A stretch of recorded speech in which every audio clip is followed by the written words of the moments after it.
Donc, bonjour Sébastien. Bonjour.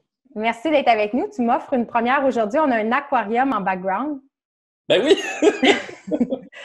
Fait que les gens qui écoutent en vidéo vont pouvoir bénéficier de la scène relaxante qui se passe derrière toi.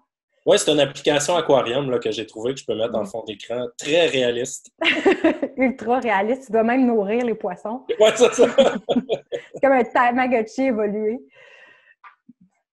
Fait que dans le fond, juste pour mettre les gens en contact sur l'aquarium, parce que ta fille les garde. Elle est une gardienne de poissons pour l'été. Oui, absolument. Ben, eux autres, ben, on va en reparler un peu plus tard dans la rencontre, mais quand je dis eux autres, c'est mes deux filles, donc qui terminent là, demain. Elles terminent leur respectivement quatrième et deuxième année. Et elles vont dans une école alternative, puis c'est intéressant, bon, sur deux points. Premièrement, pour la pédagogie, moi, c'est une école où j'ai moi-même enseigné pendant 9 ans. On y reviendra tantôt. Mais aussi, c'est une école, je ne sais pas si c'est le fait qu'elle est alternative, mais la plupart des classes, ou en tout cas beaucoup des classes de l'école, ont un animal. Dans la classe de ma grande fille, ils ont une rainette aux yeux rouges, une grenouille, il y en a qui ont gecko léopard, il y en a qui ont des oiseaux. Puis ma plus jeune, eux autres, dans leur classe, ils ont un aquarium qu'on garde. Pour l'été, le confinement, en tout cas, a été difficile pour les poissons, là, parce que je pense que tu en as le deux tiers qui sont morts. Mais là, il y en a deux pour lesquels la sélection naturelle a fait le travail. Puis là, on en a acheté d'autres. Fait que c'est la petite OK. histoire de l'aquarium. Ah bon, c'est bon. C'est génial. Fait que, ben oui, l'éducation alternative, en fait, c'est un des thèmes qu'on va aborder aujourd'hui. Oui, oui. Fait qu'on peut embarquer tout de suite là-dessus. En fait, qu'est-ce qui, dans le fond, t'es prof d'éduc, qu'est-ce qui t'a amené vers le domaine alternatif? Ben, c'est ça. Ben, tout d'abord, moi, dans ma pratique personnelle sportive, j'ai toujours baigné quand même dans les sports alternatifs. Ça a beaucoup marqué, surtout à partir de mon secondaire, là, une période plus rebelle, là, j'ai baigné énormément dans le skateboard, à pratiquer le skate une quarantaine d'heures par semaine, la planche à neige. Fait que déjà, ça, il y avait un volet, tu sais, alternatif. À partir de 16 ans, j'ai pris mon cours pour enseigner la planche à neige. J'ai eu mon niveau 1, j'ai enseigné la planche à neige pendant un ou deux hivers. Puis, c'est ça, fait que ça s'est fait naturellement par la porte, disons, des sports alternatifs. Mais c'est sûr que sport alternatif, ça rime pas non plus nécessairement avec pédagogie alternative, là. C'est aussi deux choses distinctes. Euh, Par contre, au bac, là, on a été un petit groupe là, d'amis qui avons on avait une approche quand même assez alternative, une vision des choses assez alternative. Puis moi, ce qui a été marquant quand j'étais en début de carrière, ben là, ça fait 15 ans là, que j'enseigne maintenant.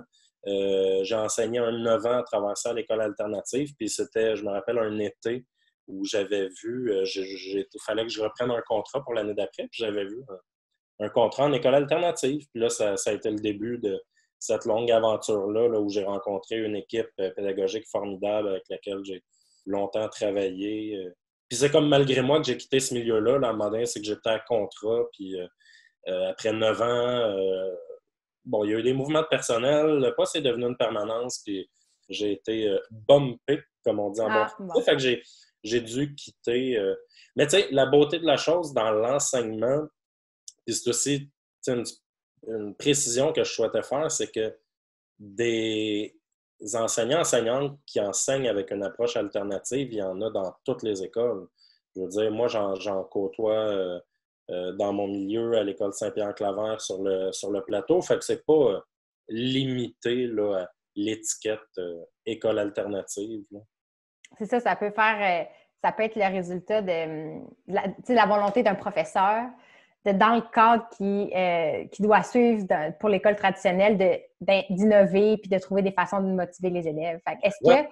Oui, excuse. Non, non, ben, non, c'est ça, oui, absolument. Ben, l'innovation, puis aussi, ce que je me rends compte, c'est que la qualité en enseignement, tu sais, dans la dernière génération, mettons, dans les derniers 25 ans, tu sais, ça a énormément évolué, particulièrement, en tout cas, nous, en ce qui a trait à mon domaine en éducation physique et à la santé. Euh, et puis, ouais, je suis en train de perdre mon idée. Je vois ma fille. Mais c'est ça, mais bref, il y a une qualité d'enseignement qui est là, puis ça, c'est vraiment un plus. Puis la réforme de 2001 en éducation, qui est arrivée en 2001 pour le primaire aussi, tu sais, amène quand même une façon alternative d'enseigner, là, très centrée sur l'élève. En tout cas, en éducation physique, on est beaucoup moins dans la performance puis dans la comparaison par rapport à d'autres. C'est une approche beaucoup plus humaniste dans laquelle on est. Fait que pour positionner un peu les gens, un professeur d'éducation physique, quand tu parles qu'il y a eu une belle transition là, depuis 2001, c'était quoi l'approche avant, puis c'est quoi l'approche maintenant?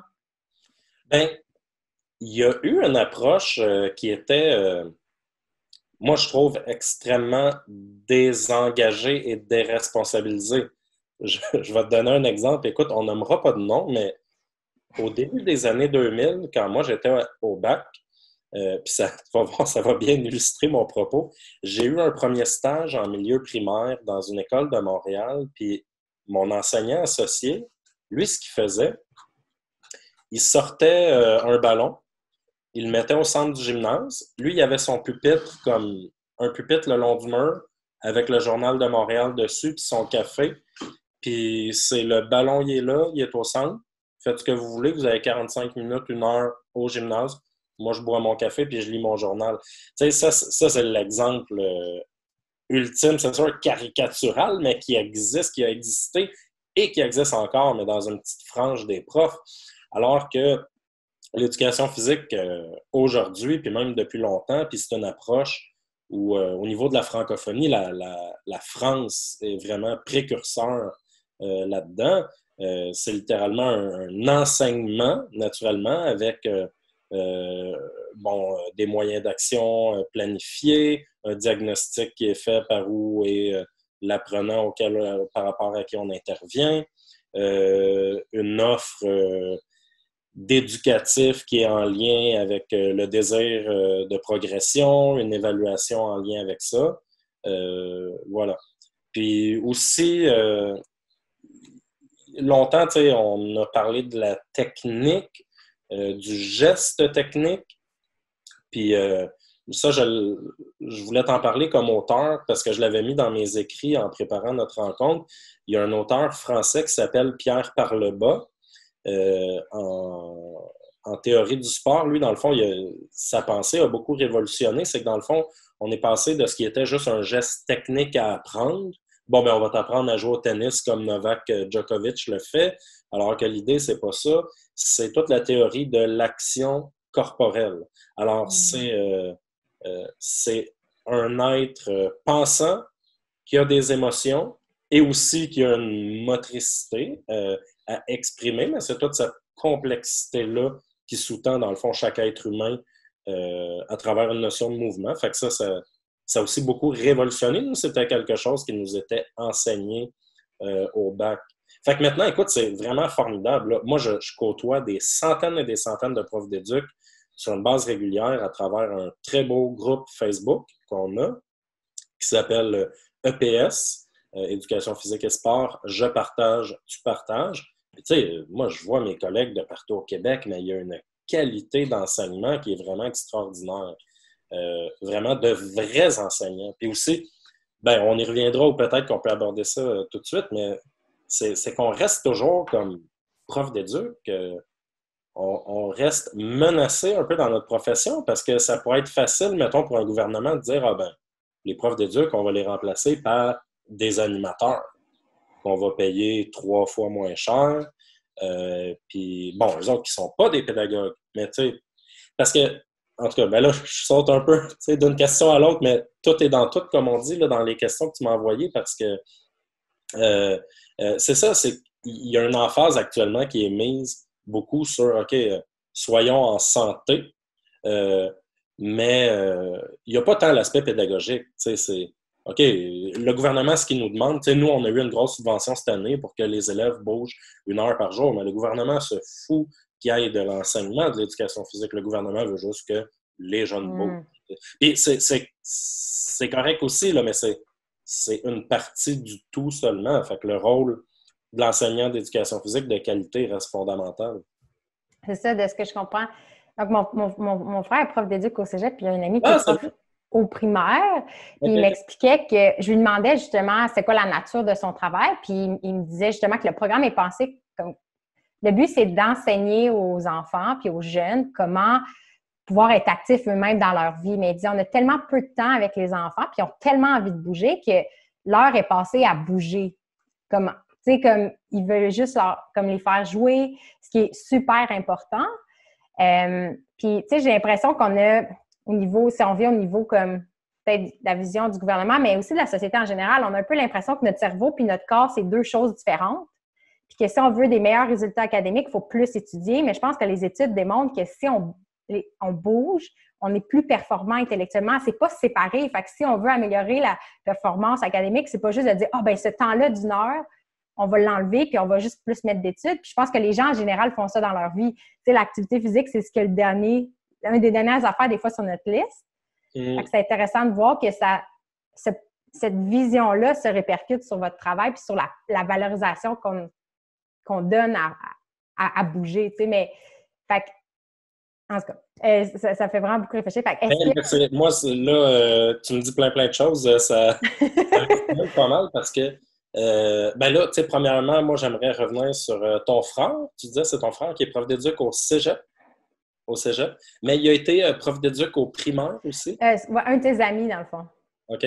Mais c'est intéressant parce que, dans le fond, ce que tu parlais, puis je pense que le cégep, là, je vais être honnête avec toi, c'est le programme que je connais le moins en éducation physique entre le primaire et le secondaire, qui sont les deux programmes pour lesquels j'ai été formé. Mais au cégep, de ce que tu me dis, puis de ce que je savais déjà un peu, c'est qu'ils traitent vraiment ce qui est la compétence 3 en éducation physique et à la santé, qui, dans le fond, simplement dit, là, c'est qu'on veut que l'être humain qui vive le cours, le citoyen de demain, adopte un mode de vie sain et actif. Puis ça, c'est une compétence très développée au cégep, puis c'est une compétence aussi que nous, au primaire, on a. C'est la compétence qui est un petit peu la bête noire des profs, en tout cas au primaire, parce que il y a beaucoup de choses de ce volet-là qui touchent à ce qui se passe à l'extérieur de l'école. Fait que des fois, les enseignants disent, bon, ben comment on peut aller évaluer ce qui se fait à l'extérieur de l'école. Mais ultimement, c'est quand même ça qui est visé.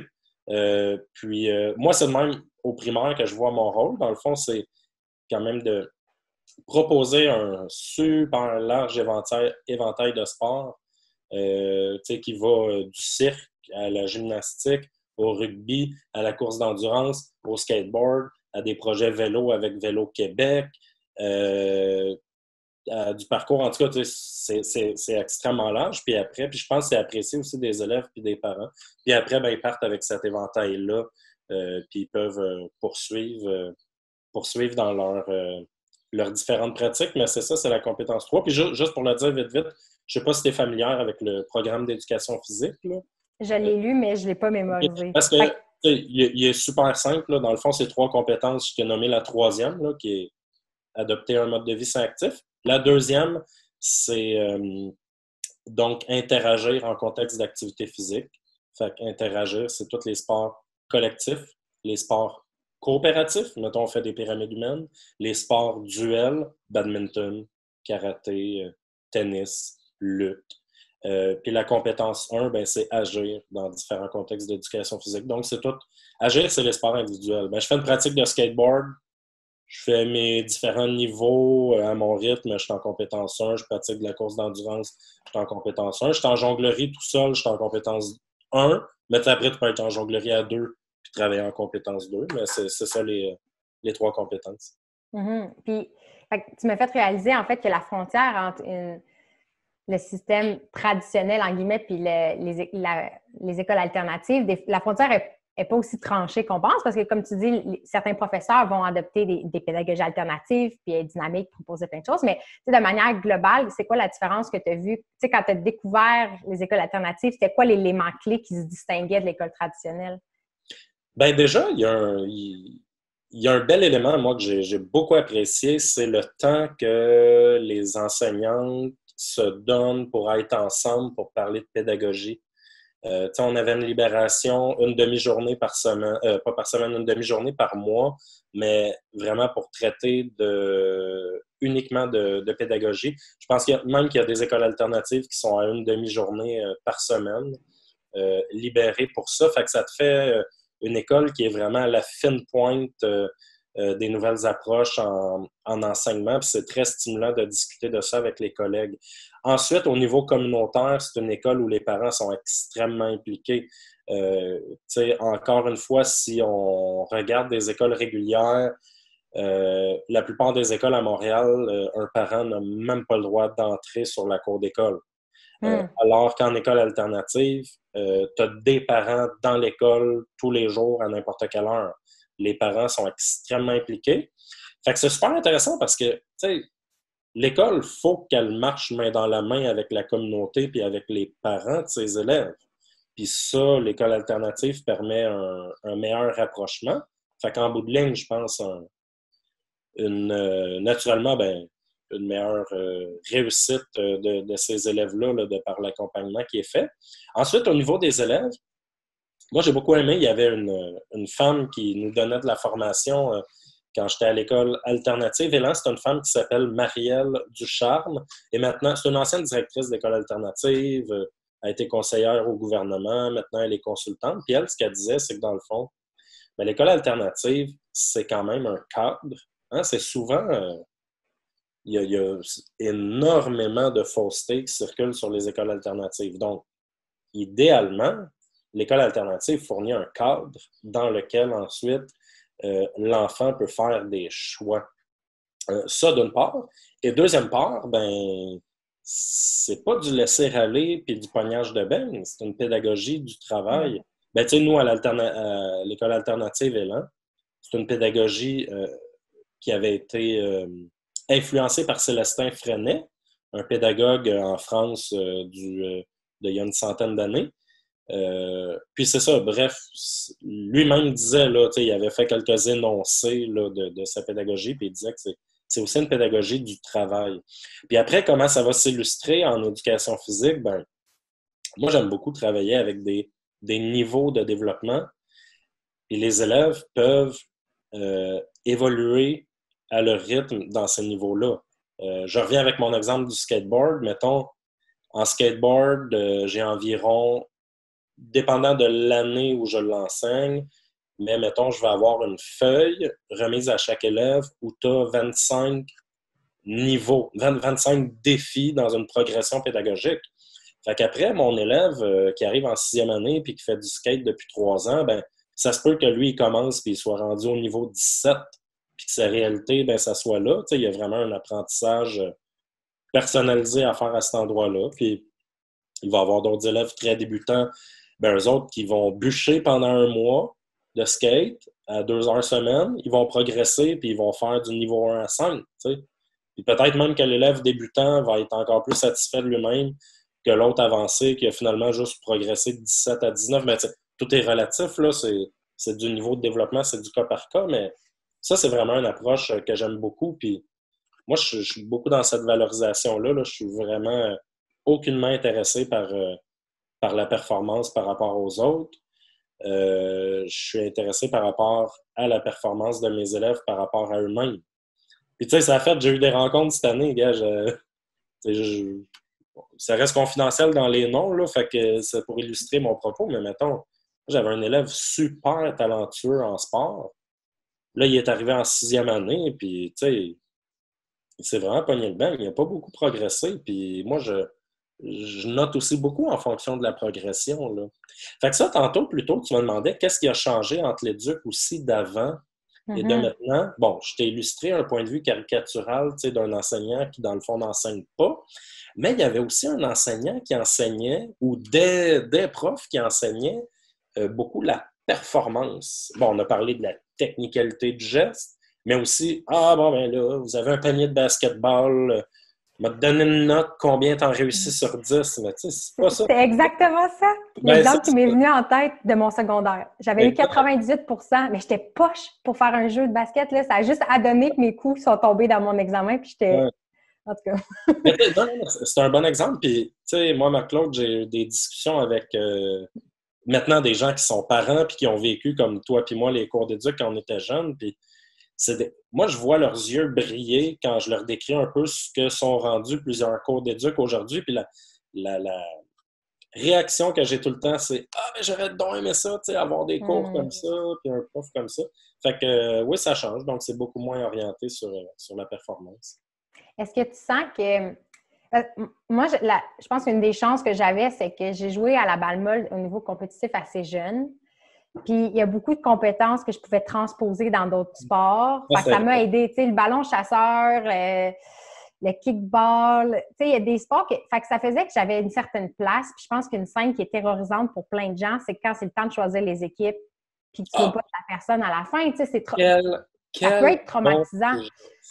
C'est tellement un excellent sujet que tu amènes. Je veux dire, moi, ça fait 15 ans que j'ai réglé ça depuis que je suis en début de carrière. Probablement que je dois pouvoir compter sur les doigts d'une main les fois où j'ai laissé mes élèves faire mes équipes pour un sport. Généralement, ça, c'est un bel avantage d'enseigner l'éducation physique. Quand on tombe dans les sports collectifs, on va être plus en 3e, 4e, 5e, 6e année au primaire. Puis je connais déjà bien mes élèves. Fait que, mettons, je commence une séquence de 1 mois. Je fonctionne souvent en séquence d'1 mois, là, de 4 semaines de cours, 2 heures par semaine. Puis là, mettons, je commence initiation au rugby. Ben, je vais déjà faire mes équipes à l'avance. Fait qu'on arrive au premier cours de rugby, puis mes équipes sont faites. Pardon. Ça, c'est une façon de faire, puis je le fais selon les forces, les faiblesses, de chacun, chacune. Ensuite de ça, mettons, si j'ai des équipes à faire on the fly, j'ai 4 équipes à faire, le monde est assis devant moi, je donne un numéro. 1, 2, 3, 4. Équipe 1, 2, 3, 4. 1, 2, 3, 4. Tu fais tes équipes en 30 secondes et c'est le fun parce que tu divises les paires d'amis. Fait que ça les fait travailler avec d'autres mondes. Et justement, ça, c'est un immense aspect qu'on écarte souvent, mais la socialisation, c'est un des 3 axes de l'école au Québec. Hein. C'est instruire, socialiser puis qualifier. Puis la socialisation, je veux dire, c'est fondamental. Puis là, ça les fait travailler avec d'autres personnes. Des fois, ben, je vais laisser ça libre. OK, ben, vous avez une présentation à me faire en cirque, en coopération. Ben là, choisissez vos équipes de 2. Là, on n'est pas... là, ils vont se mettre avec des amis, puis c'est correct, mais je fais jamais, jamais, jamais ça, des équipes comme ça, parce que tu es directement dans le rejet. Ou des fois, je peux prendre... les rares fois, mettons, j'ai eu à le faire, ben, je vais prendre les plus faibles qui font les équipes. Ah, puis je m'étais mis une note aussi par rapport aux questions que tu m'avais envoyées. Une chose que j'aime beaucoup, que j'utilise depuis 2-3 ans, ça m'est venu, ça, c'est mon conseiller pédagogique que j'aime beaucoup, qui s'appelle Thierry Mélange. On a un conseiller pédagogique en éducation physique à CSDM, c'est Thierry que je connais bien, il est là depuis plusieurs années. Puis Thierry m'avait suggéré, il y a quelques années, de faire jouer les élèves par niveau. Mais écoute, j'ai essayé ça en basket. Je pense que j'ai commencé il y a 2-3 ans.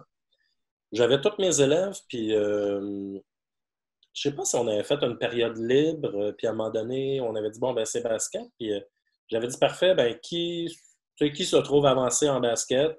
T'as une couple qui lève la main. Ils ont joué des matchs ensemble.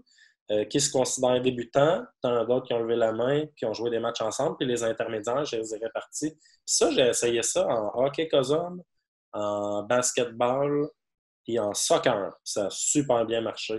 C'est une belle façon de faire aussi.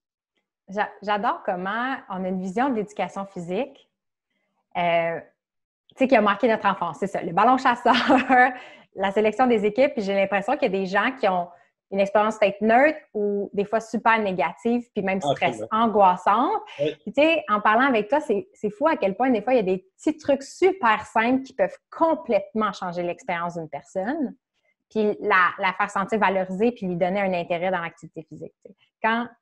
C'est ça, mon frère est prof d'éduc, mais ce qui est drôle, c'est que sa belle-sœur est dans le domaine des arts, elle est animatrice, puis elle n'aimait pas l'éducation physique. Fait que quand on jasait, puis que je disais, hey, ça serait tellement nice que les enfants aient 1 heure par jour, je pense qu'une de ses réponses, c'était, oh, moi, j'aurais vraiment pas été heureuse là-dedans. Mais puis je me disais, comment est-ce qu'on peut changer la perspective du sport puis des activités physiques pour que la réflexion, ce soit plutôt, j'ai trouvé mon activité ou ça me fait plaisir. Puis pas que les gens se catégorisent comme des sportifs ou des non-sportifs. Est-ce que c'est quelque chose que tu vois, toi, dans tes interactions avec les élèves, qu'il y a des jeunes qui se mettent une étiquette, moi, je suis pas sportif, puis qui se sentent pas aptes à bouger dans les cours? Je te dirais qu'au primaire, en tout cas, c'est assez rare. Moi, je vois quand même une belle motivation, mais là, tu sais, je reconnais être privilégié parce que au niveau, tu sais, socio-culturel, socio-économique, socio-démographique, moi, ça fait 12 ans maintenant que j'enseigne sur le plateau Mont-Royal.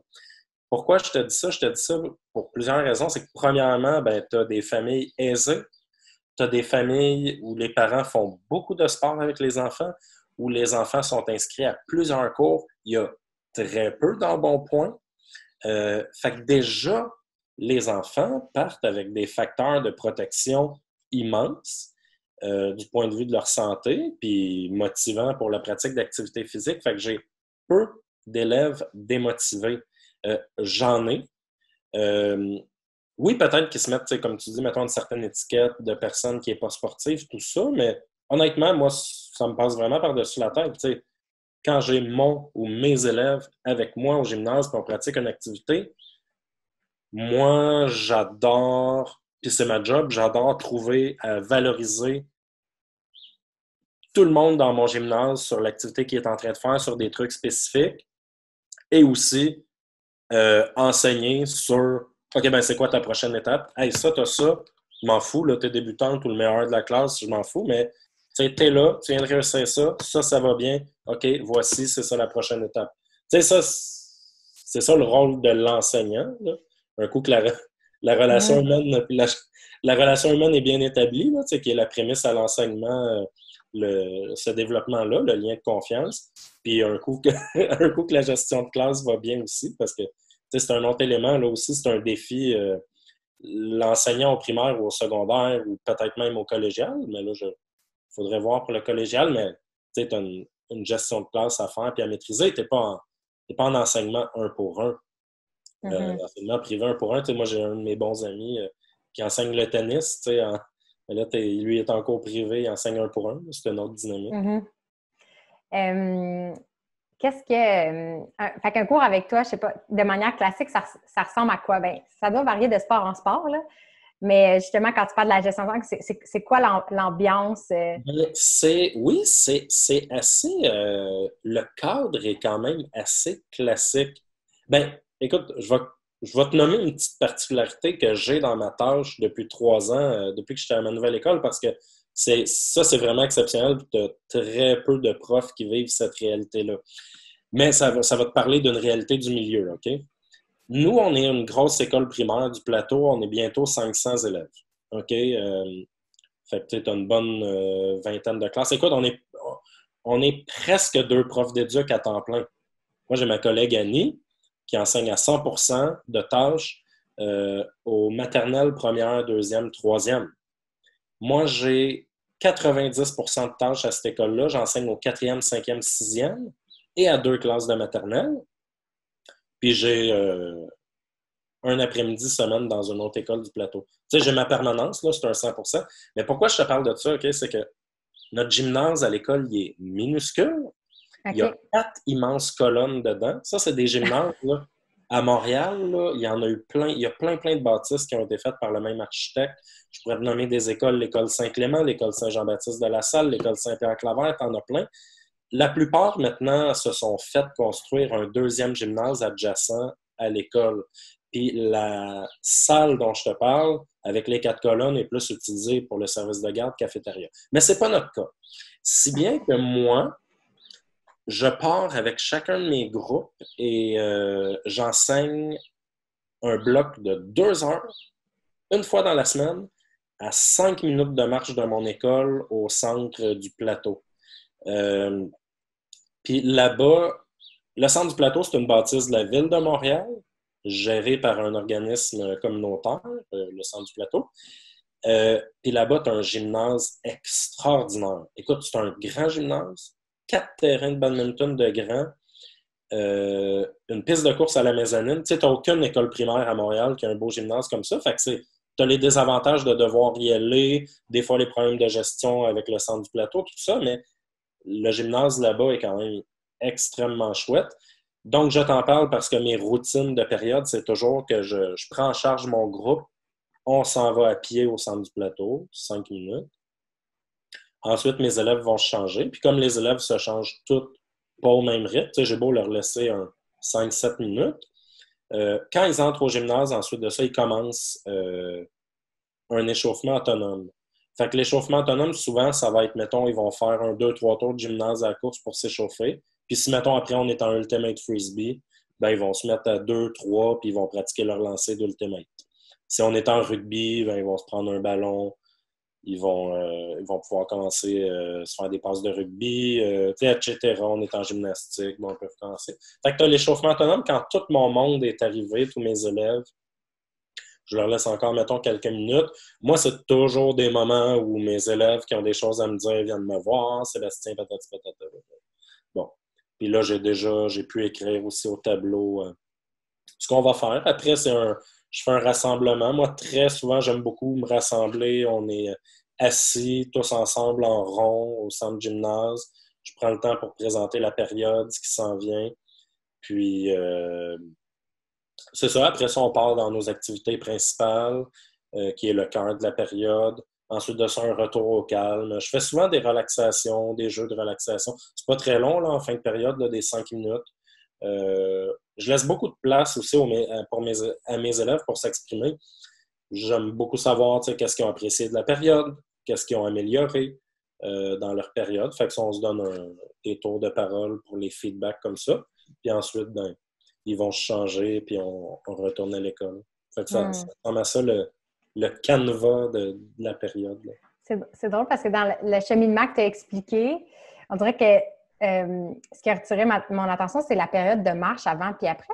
J'ai l'impression, est-ce que ça crée une routine? Est-ce que ça lie les élèves? Juste le fait qu'ils doivent marcher 5 minutes ensemble puis que ça décroche un peu du cadre scolaire, vu qu'ils sortent même du bâtiment?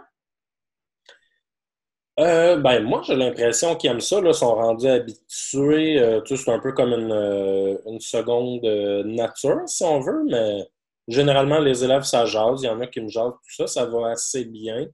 Est-ce que, tu sais, ça crée du lien? J'imagine que oui, par les interactions qui sont faites, mais tu sais, bon, en tout cas, c'est une petite sortie, une petite marche, là, mais ça se fait quand même assez bien. Des fois, il y en a qui niaisent un peu. Là.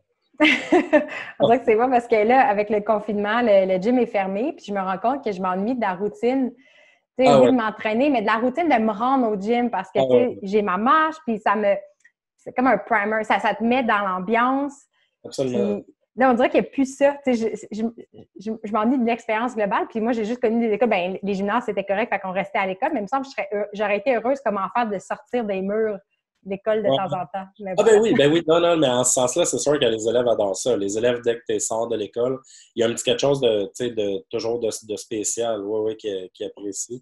Non, c'est drôle parce que tu me parles de routine, puis moi aussi, j'aime bien mes routines. Puis tu vois, j'ai une routine depuis quasiment 5 ans maintenant qui est de m'entraîner au centre Père-Sablon 2 midis par semaine. C'était à 1 kilomètre de vélo de ma job. Fait que j'ai aussi ma routine d'y aller en vélo, revenir en vélo, été, automne, hiver. Pour aller faire mon entraînement, j'adore ça. Ça m'amène vraiment un équilibre dans ma semaine. Là, il est fait. Les routines, c'est sécurisant. Hein, je veux dire, même pour les élèves, puis les élèves, ben là, on n'entrera peut-être pas tant là-dedans, là, parce qu'il y a des élèves qui ont des troubles d'adaptation, de l'anxiété, etc. Mais d'avoir ces routines-là, d'avoir un enseignant régulier qui sait où il s'en va, qui est encadrant. Moi, je pense qu'il n'y a rien de mieux que ça, c'est sécurisant. Absolument. Puis, comme tu dis, il y a cette fausse idée-là que les approches alternatives, il y a un laisser-aller, que c'est de laisser les enfants dans la nature. Il y a la pédagogie en forêt, où on couvre aussi beaucoup le jeu libre. On adore ces valeurs-là du jeu libre, de laisser la place à l'enfant, de se développer avec sa propre identité, puis qu'il puisse s'exprimer. Puis même, à chaque fois qu'on fait comme des ateliers, on dirait qu'avec Margaret, Fraser, on a travaillé avec elle pour du lion à la souris. Dans le Myland, je ne sais pas si tu connais l'organisme. Mais je l'ai vu quand j'ai su qu'on allait se rencontrer. Je suis allé parcourir votre site, puis je l'ai vu. C'est un survol que j'ai fait. OK. Ben, tu sais, justement, dans la pédagogie du jeu libre, puis comme on a fait quelques ateliers avec elle auprès de certaines familles, puis on dirait qu'il faut mentionner ce fait-là que il y a un cadre, c'est hautement réfléchi, mais l'adulte, comment dire, son rôle, c'est pas de tout gérer puis d'intervenir auprès de l'enfant, mais il faut quand même qu'il y ait tout réfléchi puis qu'il y ait créé cette zone-là sécuritaire où à l'intérieur du cadre, l'enfant est libre de bouger, tu sais. Ah ben là, en tout cas, on serait vraiment sur la même longueur d'onde. Puis, tu sais, mettons, par rapport aux périodes, moi, d'éduc que je vis avec mes élèves, ben c'est ça, tu sais, ils ont plein de moments de liberté là, à travers ce cadre-là, mais vraiment beaucoup, beaucoup, beaucoup. Là. Tu sais, il y a un projet que je fais que j'adore, qui est un projet où mes élèves planifient puis enseignent une période d'éduc complète. Ça, je le fais avec mes 5e, 6e années. Ça m'a été inspiré de Normand Fortin, qui est Normand, il doit être sur le bord de sa retraite. Là. J'y ai parlé il y a quelques mois. Lui, il est à l'école alternative L'Envol à Laval, puis je l'avais rencontré dans mes années à l'alternatif. Lui a beaucoup de projets comme ça. C'est un projet qu'il faisait, je pense qu'il fait toujours. Fait que ça c'est vraiment cool. Là. C'est comme le truc ultime, là, c'est, regarde, tu sais, choisis tes 2, 3 amis avec qui tu te mets pour planifier, faire ton travail. Ensuite de ça, j'approuve votre planification, mais tu sais, ils choisissent tout le déroulement, le moyen d'action qu'ils vont utiliser en éducation physique, qu'est-ce qu'ils veulent faire apprendre, puis ensuite, ils présentent ça. Puis tu sais, moi, je suis là pour encadrer, puis mais ça, c'est vraiment un bel espace de liberté. Là. C'est quoi le retour des élèves sur l'expérience? Ah, ils adorent ça. Ah, ça, ils adorent ça, puis même, je te cacherai pas, tu sais, c'est dans les plus belles périodes que j'ai vécues à vie, c'est ça, là. OK. Il y a 2 ans, ouais, 2 ans, j'avais une classe vraiment difficile en gestion de classe, tu sais, puis à un moment donné, j'ai une équipe de 3 filles qui ont fait une période de danse. Écoute, on avait système de son, musique, ils ont monté une chorégraphie, c'était salvé, là, c'était comme génial, une de mes plus belles périodes à vie. L'année qui a précédé ça, j'ai une autre fille, une élève de 6e, qui fait de l'escrime. Son centre d'escrime lui avait passé une vingtaine de fleurets, épées, tout ça, pour que les élèves pratiquent. Puis non seulement ça, bon, on avait pu faire la pratique au gymnase, mais en plus, en préparation de cette période-là, cet élève-là avait invité une de ses bonnes amies à son club d'escrime. Si bien qu'elle avait appris les bases, puis avait mis comme un pied dans l'univers escrime, puis c'était vraiment trippant. Fait qu'il y a vraiment des belles choses qui se passent dans ce projet-là, puis les élèves aiment beaucoup ça. Mm-hmm. Puis est-ce que il y a des enfants qui, comment dire, je suis curieuse des réactions d'enfants qui découvrent des sports, soit qui ne savaient même pas qu'ils existaient ou qui se découvrent une nouvelle passion puis qui reviennent te voir pour te le dire. J'ai l'impression que ça arrive quand même assez. Ça arrive souvent? Mettons, ben là, peut-être pas ils reviennent me voir, tu veux dire après leur primaire, là? Tu sais, comme quand ils te voient dans l'école ou... Ah oui, c'est ça. Ben, des fois, ils n'ont même pas besoin de revenir me voir, c'est-à-dire qu'on le voit dans le feu de l'action.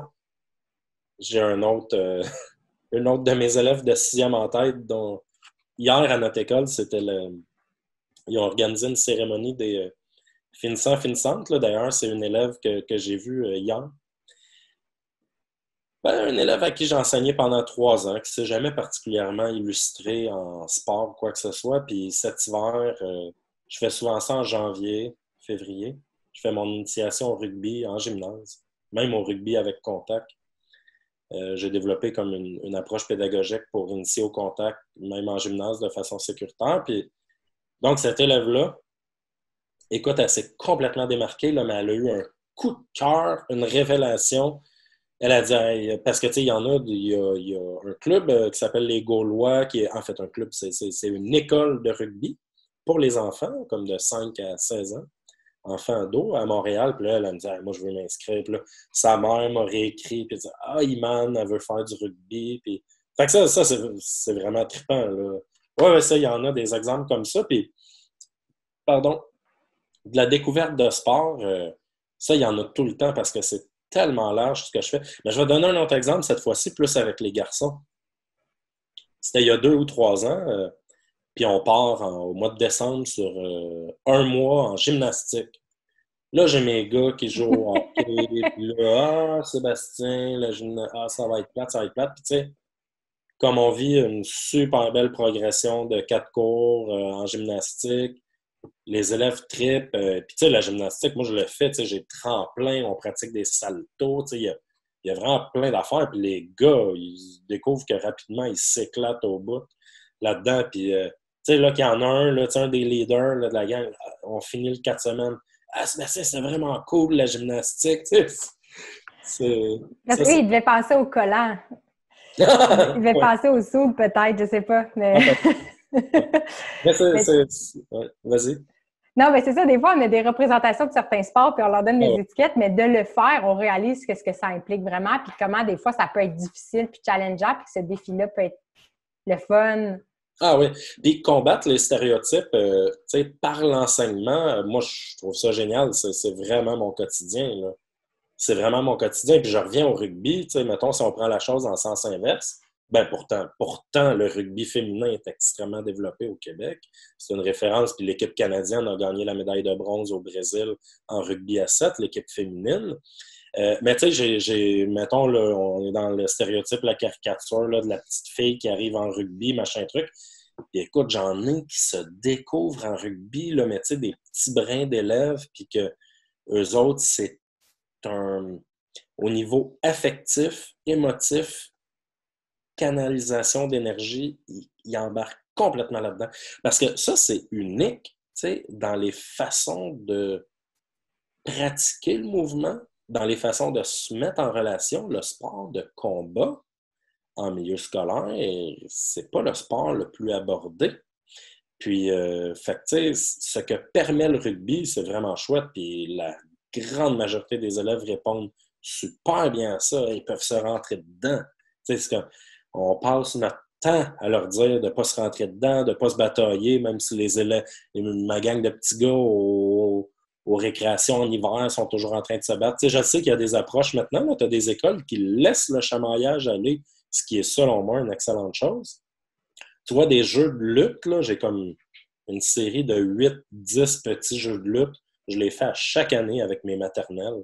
Tu sais, t'apprivoises, là, tu rentres dans la bulle de l'autre, tu as des contacts, tu as une gestion de l'affect, du stress, de la peur, tu sais, d'une agressivité, mais ça fait partie des apprentissages. Est-ce qu'il y a d'autres profs qui te parlent de ce qu'ils voient de l'élève? Comme après tes cours, est-ce que tu as des fois des témoignages de comme si les élèves sont plus tranquilles ou différents justement parce qu'ils ont bien bougé? Est-ce que d'autres profs te disent aïe, on dirait qu'il y a quelque chose qui s'est passé aujourd'hui ou genre que ça, justement, ça te permet aux jeunes de se défouler et que ça leur fait du bien? Mais tu sais, moi, je le vois naturellement que ça leur fait du bien. Par contre, j'ai peu de feedback de profs. Puis ça, c'est drôle parce que tu touches quelque chose tu sais, qui me manque un peu. C'est drôle, on parle de reconnaissance dans l'enseignement, mais tu sais, la reconnaissance, ça commence par ses collègues. Puis, tu sais, c'est rare que ça arrive. Euh, Cette reconnaissance-là, déjà, entre collègues, puis aussi, c'est très rare de la part des parents. Mais tu sais, je reçois des super beaux messages, des beaux témoignages. Là, c'est la fin de l'année, tout ça. Puis j'en ai eu quelques-uns. C'est vraiment toujours très, très touchant. Mais ça n'arrive pas assez souvent, je te dirais. Parce que je suis curieuse de voir, parce que, tu sais, dans le sens que, comme tu dis, l'éducation physique, genre, je pense que c'est pas le domaine le plus financé là, en ce moment à l'école, puis les cours d'école sont des fois parfois assez déprimantes, mais je suis assez optimiste que les choses vont changer parce que je suis beaucoup les actualités avec 100 degrés au Québec. Ah, moi aussi, je suis beaucoup 100 degrés, ouais.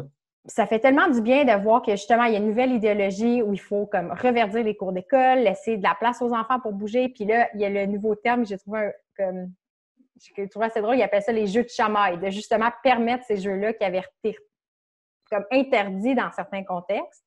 Puis je suis vraiment curieuse de voir est-ce que les profs vont dire aïe, les élèves sont plus attentifs ou sont plus calmes aussi, tu sais, parce que j'ai l'impression que si tu empêches les enfants de bouger, à un moment donné, on dirait que ça doit s'accumuler, il doit y avoir des mots qui s'expriment autrement, mais à l'inverse, d'amener, de leur faire du bien, je me demandais si ça se répercutait dans d'autres sphères, mais c'est peut-être le temps. Bon, en tout cas, moi, tu m'amènes, là, je suis en train de penser à un truc, tu sais, concernant mon école. nous, on est présentement sur une grosse subvention qu'on a commencé cette année.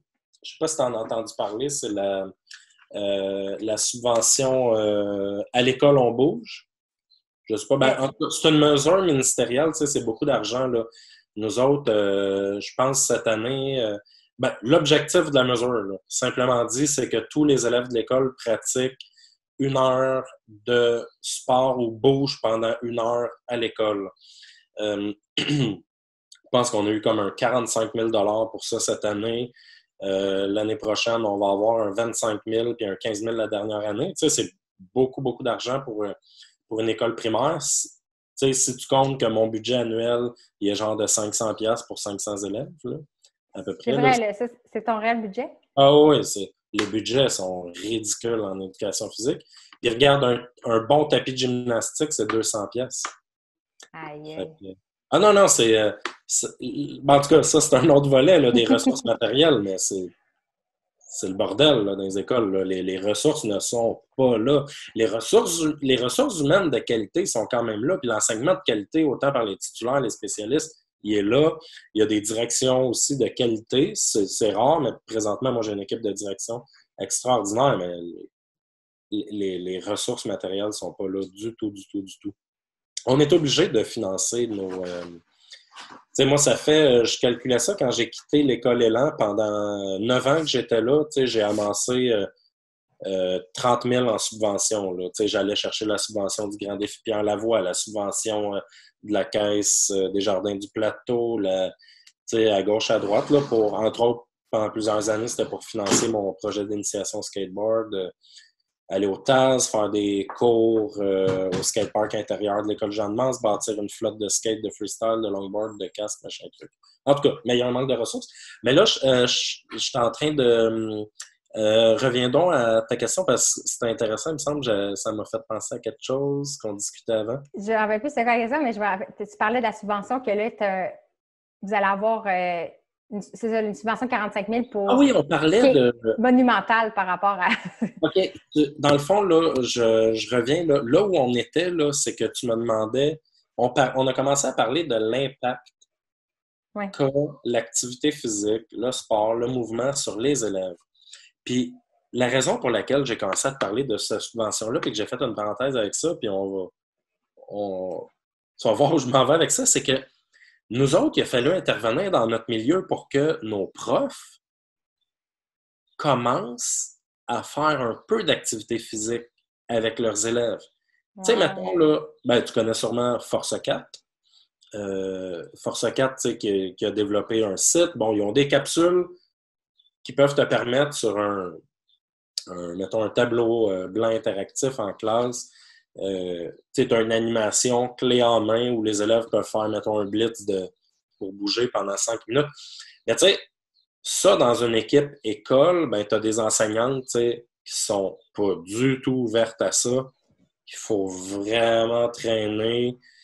Alors que tu en as là, qui en faisaient déjà puis qui en font plein. Fait que c'est comme si c'est à géométrie variable. Puis tu sais, moi, ma collègue enseignante, là, XY, là, c'est ma première partner, là, pour ça. Là. Si ça marche pas, puis elle répond pas à ça, c'est comme on est pogné puis on n'avance pas. Fait que, en tout cas, ça, je peux témoigner de cette disparité-là. Donc, tu as des profs pour qui le sport, des titulaires de classe, pour qui le sport, c'est fondamental. Moi, je connais un jeune prof que j'aime beaucoup, qui a 26-27 ans. Lui, là, titulaire de classe, là, il fait 1 heure de sport dehors chaque jour avec ses élèves. C'est fondamental. Puis même, écoute, à un moment donné, je sortais dehors, il était en train de faire une activité de mathématiques avec de la course puis du lançage d'objets. Mais tu sais, lui, c'est vraiment extraordinaire. Tu sais, ça, t'es à l'autre extrême. Là. Tu sais, lui, c'est super important. Là, il fait 1 heure de sport par jour avec ses élèves. Fait que rajoute à ça, tu sais, tout le temps qu'ils ont récréé leur période d'éduc, du sport à la maison. Mais c'est ça. Puis t'en as d'autres, d'autres collègues pour qui ça va être vraiment difficile de dire, ça serait cool cette année que tu commences à faire une capsule, tu sais, de 5 minutes où les élèves peuvent bouger. Là. J'imagine, selon Parce que les études le montrent, un enfant actif, en général, va devenir un adulte actif s'il a pris plaisir à ce qu'il a appris. Fait que ça doit être... C'est ça, les enfants, dans le fond, ce qu'ils reçoivent, c'est le reflet de ce que l'adulte a vécu peut-être comme expérience. Puis je comprends que certaines personnes, soit ils n'ont pas eu d'intérêt ou ils ont été découragés, puis c'est dur de raviver ça autant comme adulte. Mais c'est intéressant. Oui, excuse. Ah ben non, tu m'as fait penser à une belle phrase que j'ai toujours aimée dans l'enseignement. Ça, c'est mon cousin qui est un petit peu plus vieux que moi, qui lui, il est toujours enseignant dans la Naudière, mais il est enseignant en éthique et culture religieuse. Il a fait son bac là-dedans, puis il y avait un prof au bac qui avait dit « On n'enseigne pas ce que l'on sait, on enseigne ce que l'on est ». Fait que c'est sûr que tu incarnes quelque chose. Fait que, mettons, l'enseignante qui incarne le fait qu'elle bouge pas puis elle fait pas de sport, ben ça se reflète sur ses élèves. Puis l'enseignant, mettons, comme je te parlais tantôt, lui qui incarne ça. Fait que oui, on teinte beaucoup. On a une grande influence sur nos élèves. Puis j'imagine que tous les profs ont chacun leur défi puis que ça doit être dur de rajouter des disciplines avec lesquelles ils ne sont pas nécessairement familiers. Parce que de ce que je comprends, c'est que la programmation est faite en ce moment où les élèves ont un nombre restreint de périodes d'activité physique stricte. Puis j'ai l'impression qu'il y a c'est ça, cette vision-là qu'il faut que les enfants bougent plus. Fait que il y a des profs de leur initiative qui utilisent leur période normalement d'études, d'enseignement pour faire bouger les élèves. Est-ce que le programme va changer? Est-ce que ça s'annonce qu'il va y avoir plus de périodes de cours officielles pour l'éduc? C'est une très bonne question. Je vais tout t'expliquer ça. Ça, c'est un des rares bons coups du gouvernement Charest au début des années 2000. Le gouvernement Charest, il avait fait une prescription, donc c'est pas obligatoire, mais une prescription qui est 2 heures d'éducation physique par semaine en école primaire. Puis là, ce qui est arrivé, là, puis il y a une professeure et chercheuse de l'UQAM qui s'intéresse à la question. Moi, j'ai vu passer 2 fois ses résultats de travaux. C'est qu'il y a une quinzaine d'années, tu avais 80% des écoles primaires du Québec qui avaient 2 heures semaine d'éduc. Puis là, ça a diminué à 67% dans les dernières années. Donc, c'est en diminution.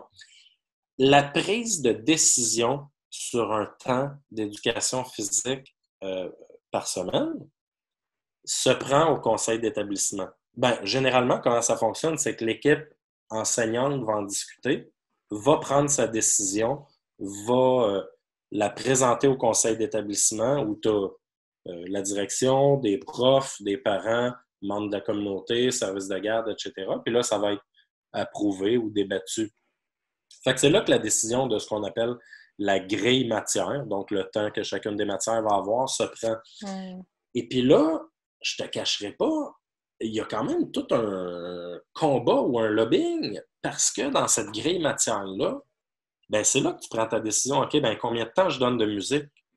Combien de temps je donne à l'éduc? Combien de temps je donne à l'anglais?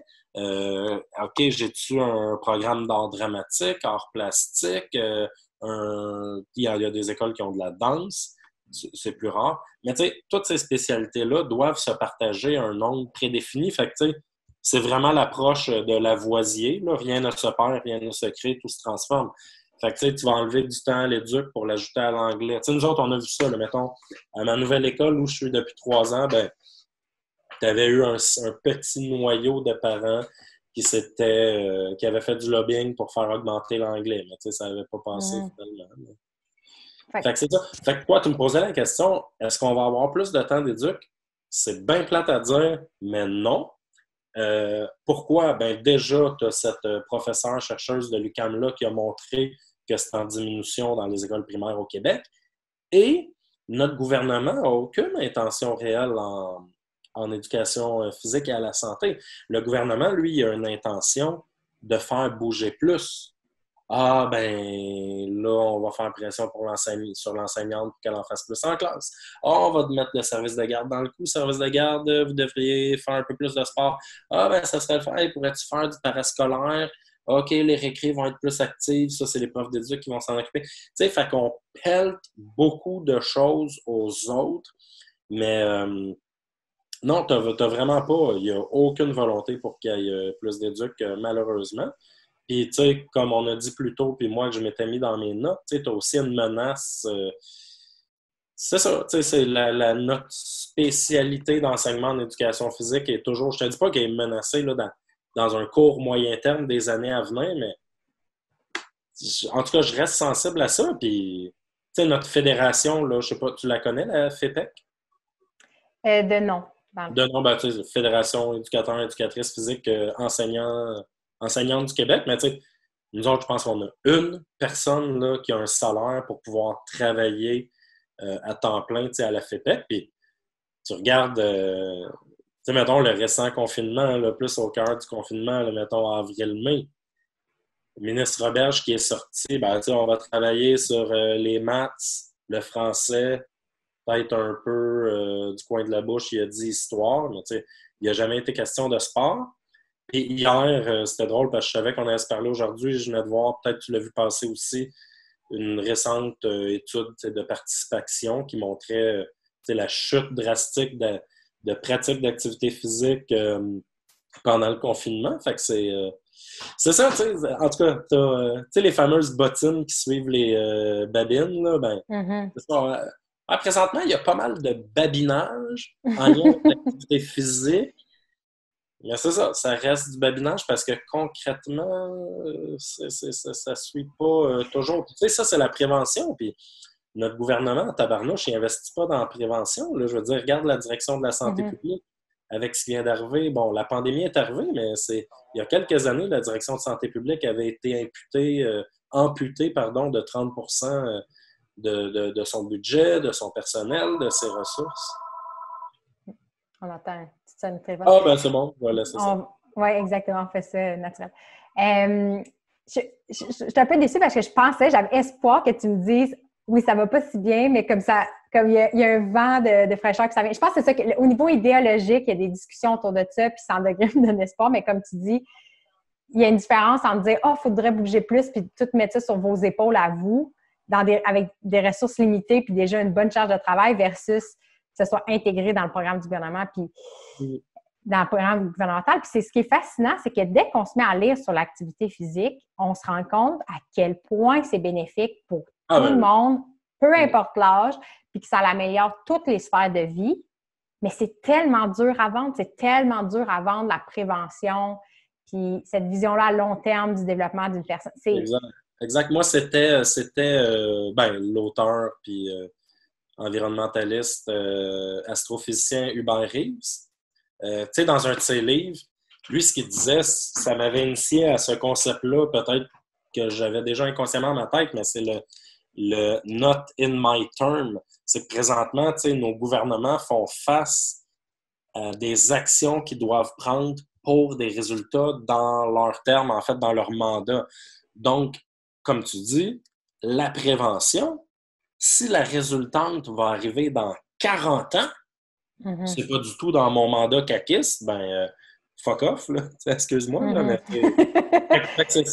oui, c'est ça. On fait malheureusement face à ça, puis c'est pour ça que la prévention n'a pas la cote. Ou bien, tu sais, elle a la cote, mais elle a la cote auprès d'organismes et de personnes qui n'ont pas les moyens et les ressources pour la faire vivre, pour la vendre. Ouais. Fait que oui, c'est une grosse problématique.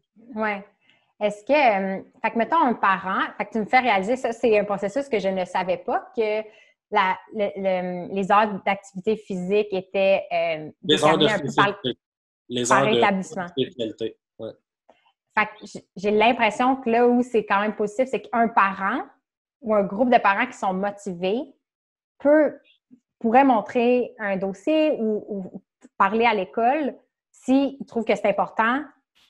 Tu sais, le parent a un certain pouvoir pour exprimer s'ils veulent plus d'éducation à l'école. Quand même? Mais ça, là, non, c'est des super bonnes questions. Honnêtement, je les lisais hier, puis je préparais les questions, puis c'est vraiment des très bonnes questions parce que là, ce qui arrive avec ça, c'est que là, on entre un peu dans la bureaucratie, mais c'est que là, tu vas venir toucher à la sacro-sainte autonomie d'un enseignant, d'une enseignante, OK? Puis le syndicat défend ça bec et ongle. Si bien que... Puis c'est tellement drôle, là. Moi, j'ai un de mes amis qui est sur le conseil établissement de l'école de ses enfants. Puis ils essayent de faire changer des pratiques enseignantes, mais ça perlit-popette. Faut que tu te lèves tôt en tabarouette pour faire ça. Et c'est vu comme étant effronté. C'est vraiment pas bien vu dans le milieu. Fait que, tu sais, t'as une gang de profs qui sont poches puis qui font pas grand-chose, puis il faut pas les déranger, puis sont syndicalement très, très bien protégés. Puis le syndicat défend cette autonomie professionnelle-là. Puis, je veux dire, en tout cas, je connais l'orgueil des profs, des centaines de profs que j'ai côtoyés, mais tu sais, il y en a qui vont le prendre bien mal de demander qu'on change les pratiques, qu'un tel ou une telle change ses pratiques. Fait que, tu sais, oui, un parent pourrait faire ça, mais ça serait très, très, très touché. Puis là, je continue dans ma bureaucratie, puis j'en connais pas mal parce que j'ai moi-même longtemps siégé sur un conseil d'établissement comme parent et comme prof. Et il n'y a absolument rien dans la loi sur l'instruction publique qui permet aux parents de toucher la pédagogie dans un conseil d'établissement. En fait, c'est pas vrai. Il y a un seul élément où, à un moment donné, il va falloir qu'ils approuvent un projet éducatif. Mais ça, c'est drôle parce que j'ai reviré un parent de bord de l'école de mes enfants dernièrement parce qu'il me parlait de ça puis il n'était pas au courant. Qui me parlait justement d'un tel enseignant qui faisait pas grand-chose, puis c'est ça, mais j'ai dit, ouais, mais c'est pas dans les mandats d'un conseil d'établissement de faire ça, tu peux pas faire ça. Va en parler personnellement à la directrice qui peut faire des suivis. Puis l'autre affaire aussi qui est dommage, c'est que présentement, on est dans une pénurie d'enseignants, enseignantes pour les 10 ans à venir, OK, à Montréal. C'était un commissaire scolaire que je connais bien qui me disait ça l'année passée. Fait qu'en période de pénurie, ben, on nivelle aussi vers le bas. Tu sais, moi, j'ai connu un prof qui vient d'obtenir un permis d'enseignement puis qui n'aurait pas dû. Et qui n'est pas un bon prof. Non, mais c'est plate à dire, mais c'est ça. Puis, tu sais, tu vas avoir du monde pas qualifié qui sont pris à gauche, à droite. Tu sais, fait que on tourne les coins plus ronds, là. Puis c'est ça. En tout cas, bref, tu me demandais, ouais, mettons, un parent qui voudrait changer les choses, c'est... Là, écoute, je suis comme assez pessimiste, là, mais tu sais, c'est que ça reste très sclérosé comme institution et à géométrie variable. Fait que t'as des super belles écoles publiques, très dynamiques, puis à que cru plus loin, ça se passe pas comme ça. Fait que le parent, ce ne serait pas bienvenu de parler de l'approche pédagogique si, mettons, son enfant est malheureux dans le cours d'éduc, puis qu'il t'entend parler puis qu'il aimerait tellement que le prof soit le même, fait que ça ne serait pas bienvenu. Est-ce que ça dépend encore une fois de la personne, mais la première chose à faire, c'est vrai, je ne l'ai pas abordé, dans un monde idéal, la première chose à faire, c'est quand même d'aller en parler au prof. Tu sais, parce que d'en parler seul à seul, face à face, c'est une autre dynamique que de passer, mettons, vouloir passer par la directrice ou... En tout cas, je sais que nous, à l'école alternative, c'est ça le plan de communication. Il y a quelque chose, va en parler à l'enseignant, c'est la première chose, mais après, il faut que ça prenne une volonté du prof de vouloir s'améliorer. Est-ce qu'au niveau le parent, est-ce qu'il y a une voix à la table sur la quantité, le nombre d'heures d'activité physique dans la semaine? Tout à fait, oui, tout à fait. Ça, c'est ce que je te disais tantôt, c'est ça, le CE, le conseil d'établissement, met son nez là-dedans. C'est l'approbation de la grille matière. Oui, ça, un parent a de quoi dire là-dedans. Ben, je te répète un peu ce que j'ai dit tantôt, c'est que souvent, ça va partir... La façon que ça se passe dans les écoles, c'est que ça part avec l'équipe de direction et l'équipe enseignante qui s'entend pour un temps, pour chacune des spécialités, et va proposer ça en conseil d'établissement après ça aux parents. Généralement, c'est adopté par les parents. Si les parents veulent aller contre l'équipe de profs, ben encore là, puis contre la direction. Mais tu sais, ça peut être discuté, mais là où je verrais une porte d'entrée, c'est vraiment via le projet éducatif. C'est drôle, je te dis ça, moi, j'ai jamais travaillé dans une école où le projet éducatif est orienté sur le sport, ce qui ne m'a pas empêché de m'épanouir et de faire plein de beaux projets. Au contraire, ça, c'est d'ailleurs... c'est merveilleux.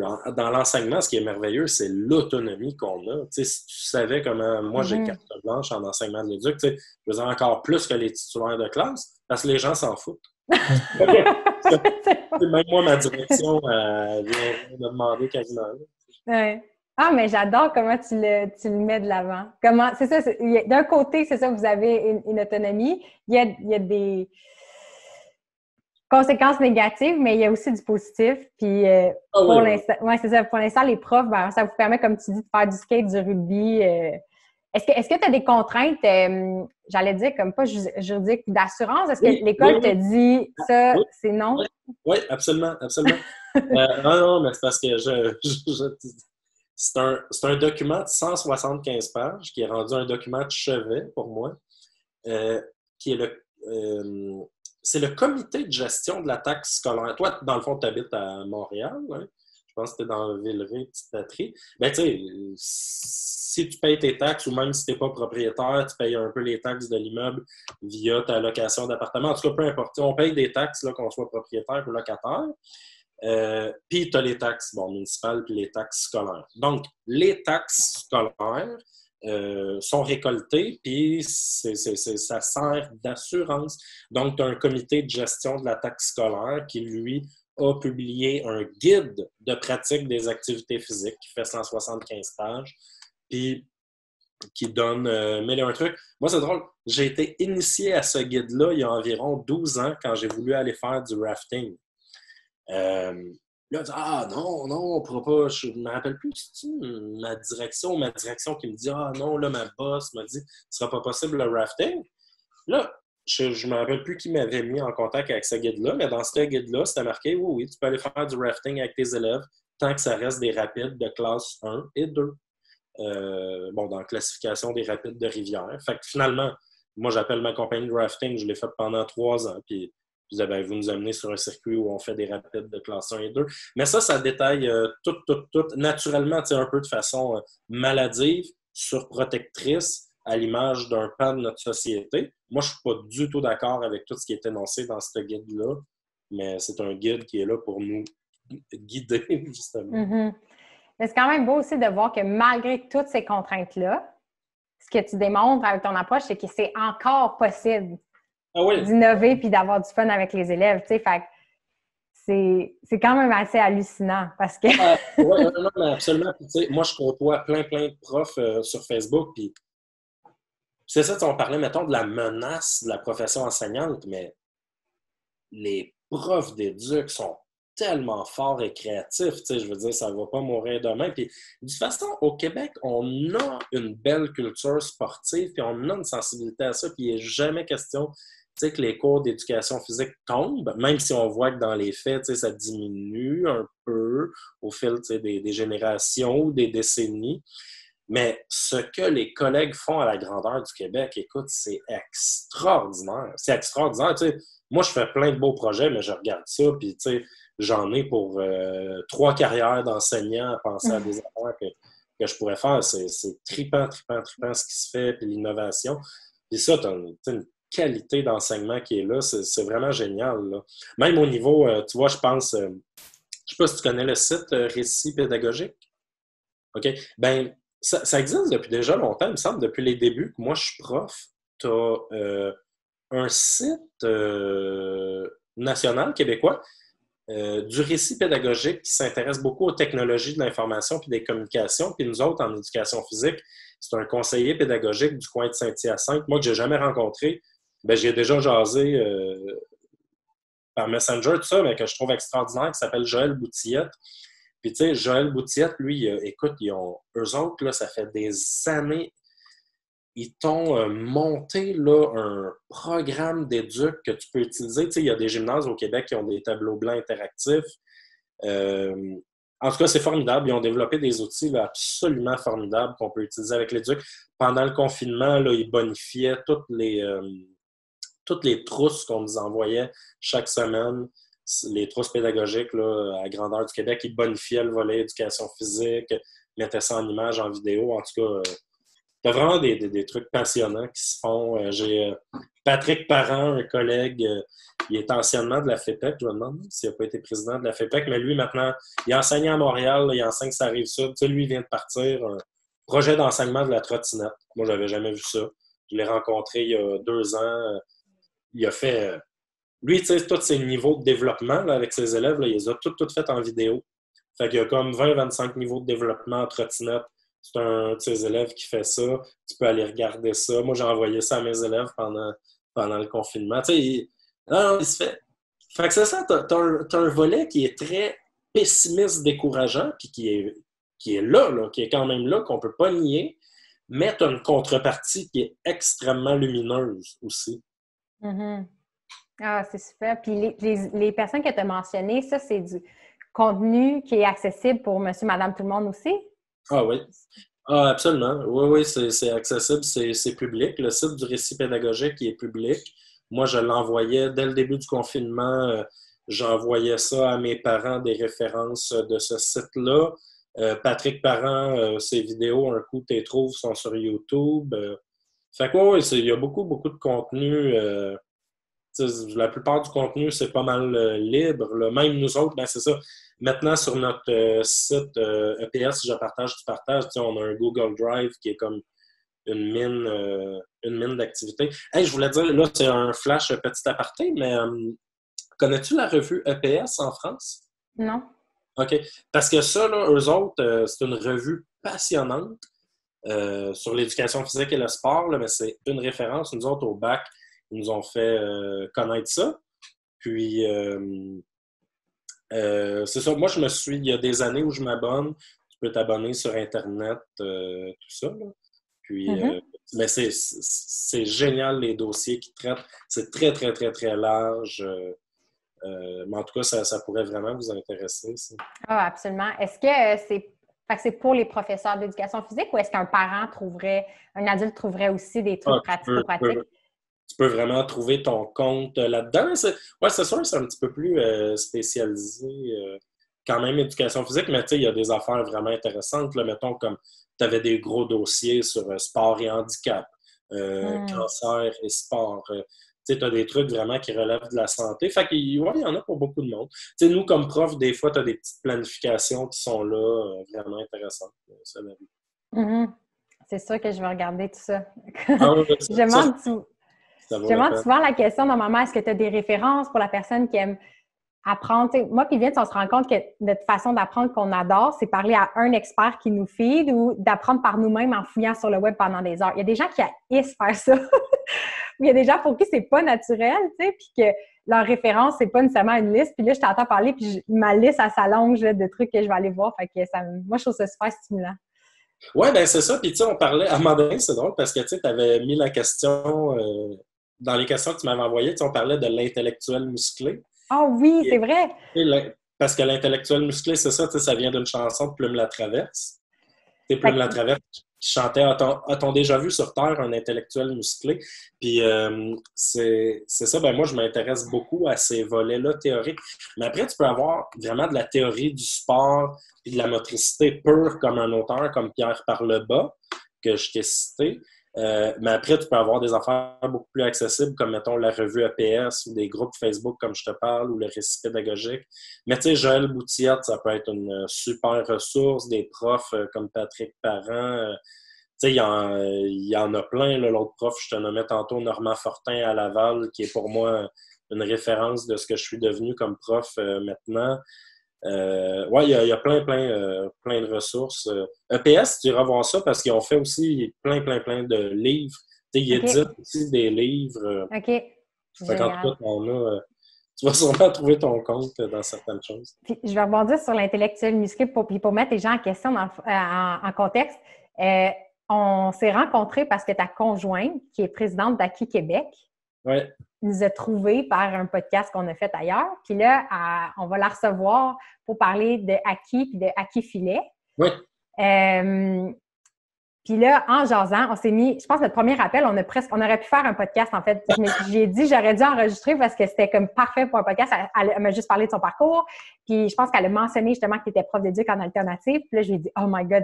Puis là, elle a parlé un peu de toi. Puis dans son courriel, elle a dit qu'elle était un petit peu vendue à ton approche. Puis elle a listé tous les sports que tu faisais. Puis elle a mentionné que tu avais une approche alternative, intellectuelle, musclée. Fait que j'avais inclus dans le questionnaire parce que je voulais savoir qu'est-ce que cela. En fait, je pense que j'ai répondu dans les dernières minutes. Là, je te le disais que ça venait. Mais dans le fond, c'est l'idée qu'on peut être. C'est quoi? Comment ça se reflète dans ton approche de voir? Ah ben, moi, je sais pas s'il y a de quoi de. Ben non, il y a de quoi de bien sérieux là-dedans, non, mais c'est juste qu'on peut être. On peut être passionné de sport, passionné de mouvement. On peut bien être musclé, comme disait Plume Latraverse, et intellectuel aussi. Tu sais. Moi, dans une certaine mesure, j'ai pas de mal à me décrire tu sais, comme un intellectuel, pas un grand intellectuel. Je suis pas un théoricien du sport, mais je veux dire, je m'intéresse à ces choses-là. Tu sais, je vais te donner un exemple. Là, j'entraîne, moi, une équipe. Mon plus beau projet des dernières années, c'est d'avoir démarré une équipe féminine de hockey COSOM à mon école. Ma collègue Annie s'occupe de 2 équipes masculines. Puis moi, à un moment donné, il y a 3 ans, j'avais fait une période de hockey COSOM, puis j'avais des filles de 5e, 6e année qui avaient trippé. Fait que là, j'avais commencé ce projet-là, qui est vraiment un super beau projet. Et puis, juste avant le début du confinement, je recevais un livre. Tu sais, je m'étais commandé un livre sur vraiment l'enseignement théorique du hockey par un de nos anciens profs de l'UQAM, Christian Pelchat. Mais tu sais, comme pour te mettre en contexte, tu sais, le gars, il a fait son doctorat sur l'enseignement du hockey sur glace. C'est une référence en Europe, là. Tu sais, il a révolutionné le système de l'enseignement du hockey au Québec. Il est reçu en Europe. Dans les années 70, il voyageait en Russie pour voir les techniques d'entraînement russes qui, elles-mêmes, ont révolutionné. Tu sais. Fait que c'est ça, fait que c'est des ouvrages. Moi, j'aime beaucoup ça, alimenter mon intellect et mon esprit là-dedans. Fait que c'est l'intellectuel musclé, c'est la rencontre de la personne musclée et active. Mais c'est bon parce que c'est ça, fait que je comprends que finalement, c'est toi l'intellectuel musclé. Je me demandais si c'était une approche pédagogique, non, non, non, non. peut-être en neurosciences, de Non, non. comme développer l'intellect des enfants, les capacités cognitives par le sport. En tout cas, fait que je comprends que finalement, c'est toi l'intellectuel musclé que j'aime comprendre. Mais c'est génial parce que moi, je me suis rendue, tu sais, quand on parle encore une fois des stéréotypes puis des étiquettes, quand j'étais au secondaire, c'est ça, j'étais en concentration sciences. Fait que, tu sais, il y avait le côté un peu nerdy, puis genre, j'adorais ça. On avait un super beau groupe. Mais mes amis dans le cours d'école, c'était les gens en musique, en art, en théâtre. Puis, j'avais aussi ma gang de balle-molle parce qu'on faisait de la balle-molle compétitive, tu sais. Puis là, moi, dans ma tête, ben, j'allais dire d'enfant, mais j'étais comme ado. C'est comme si j'avais l'impression qu'il fallait choisir. Tu sais, c'est comme, dans les films, c'est ça. T'as comme les sportifs, t'as les nerds, puis t'as les artistes. Puis dans ma tête, comme, je comprenais pas nécessairement comment je pouvais être tout en même temps. Puis je me rappelle à un moment donné, là où j'ai vu le lien, c'est que quand j'avais arrêté de jouer à la balle-molle puis à m'entraîner, j'ai remarqué cette année-là que mes notes avaient baissé. C'est là qu'on dirait que peut-être c'est une des premières comme brèches qu'il y a eu dans mon cerveau pour dire OK, mais il y a un lien entre tout ça, puis on n'en parle pas tant que ça. Mais bon, en tout cas, j'avais l'impression qu'il fallait que je choisisse mon camp. Mais finalement, je vais me considérer peut-être aussi une intellectuelle musquée. Je me considère plus une intellectuelle musquée qu'une sportive studieuse. Je ne sais pas comment dire. J'ai remarqué, c'est ça, on apprend tous de manière différente. Quand j'ai fait une tournée avec Participation, dans le fond, je ne sais pas si tu as vu passer, ils ont assez bombardé les profs d'éduc, mais en 2017, il y a une tournée pan-canadienne pour promouvoir le palmarès 150. Ben, en fait, je l'ai vu en consultant ton site. C'est là que je l'ai constaté. Oui. OK. Dans le fond, je pense que leur campagne était un peu plus forte du côté anglophone. Là, Participation, cette année-là, pour l'anniversaire du Canada, ils ont reçu un financement du gouvernement fédéral pour promouvoir... la subvention s'accordait à des gros projets nationaux, dans le fond. Fait que Participation s'est dit on va faire bouger les Canadiens. Fait qu'ils ont fait un palmarès de 150 activités physiques. Je pense qu'ils l'ont établi par des votes selon ce que les gens font le plus. OK. Moi, ce que j'ai adoré de cette liste-là, c'est qu'ils voulaient montrer que l'activité physique, ça peut être aussi de faire pelleter des feuilles, racler des feuilles ou du jardinage où ils ont listé des sports, des parasports, dans le fond. On faisait la promotion du tennis en chaise roulante. Il y avait des sports autochtones. Hey, ça, excuse-moi, c'est parce que on a un ami qui est Inuit, puis on a une bonne amie à nous qui est mariée puis qui a des enfants. Il habite le plus haut village au Québec, à Ivouyvik, mais c'est parce que j'ai eu, grâce à eux autres, j'ai un recueil complet de 100 pages uniquement de jeux Inuit. C'est exactement le genre de référence que je cherche. Je peux te le prêter si tu veux, sérieusement. il est à mon école, je pourrais te le prêter pour l'été. C'est drôle parce que sur notre Facebook, récemment, j'en parlais à quelqu'un, une enseignante qui partait dans des jeux Inuit. Puis là, je disais ça, là, puis comme par le fait même, je me disais, tu sais, je pourrais le scanner éventuellement. Puis, en fait, c'est une autre option, là, c'est que je le scanne puis je te l'envoie. Ou je sais pas s'il y a des copies encore qui se font, ou l'auteur. Je sais pas. C'est-tu un collectif? Qui a écrit ce Il recueil-là? faudrait que je te revienne. Moi, il est à mon OK. bureau à l'école. OK, Tu OK. sais, c'est un guide, là, c'est relié, là, un peu comme un guide de notes de cours d'université, là, mais c'est juste des jeux Inuit, une Puis, centaine de pages. moi, ça me fascine de découvrir des choses comme ça qu'on ne sait pas qui existent. Puis, dans le fond, la tournée de participation, c'est qu'on allait dans des événements communautaires ou sportifs. On avait 4 tentes. Puis, il y avait des sports dans chaque tente. Puis, il y avait des sports invités aussi, en addition. Fait que, mettons, une fois, on avait eu le boccia. Fait que, tu sais, on avait nos 4 sports qu'on faisait des rotations. Puis, il y avait une équipe qui faisait la promotion du boccia. Puis là, un des événements, c'était en Ontario, sur le campus de l'université, c'était les Jeux autochtones, je pense, nord-américains. Puis un des jeux que nous, on présentait, c'est le high kick. Oui, ben oui, ben oui. Fait que, juste pour les gens qui ne savent pas, c'est quoi? C'est un bâton avec une corde, avec une boule au bout. Puis ça commence super simple. Tu mets la boule à une certaine hauteur, les gens kickent. Ceux qui réussissent passent à la ronde suivante. Tu fais juste monter graduellement la balle, puis le gagnant, c'est lui qui kick le plus haut. C'est aussi simple que ça, mais il y a des compétitions comme de haut niveau de ça, là, puis c'est juste hallucinant. Là. Puis je me suis dit, il faut que je retrouve des gens, des Autochtones qui pourraient nous en parler parce que c'est... Bref. Ah, mais ça, moi, écoute, j'ai le contact qu'il te faut. Fait que c'est Thomasy Magnoc. OK. Ben, je te mettrai en contact avec lui. Quand tu voudras. Lui, écoute, puis c'est un bonhomme super intéressant. C'est un jeune d'à peu près 35-40 ans. Puis il est très, très, très apprécié dans sa communauté. Il habite à Ivo-Yévik, il a été commissaire scolaire. Là, il est rendu directeur d'école.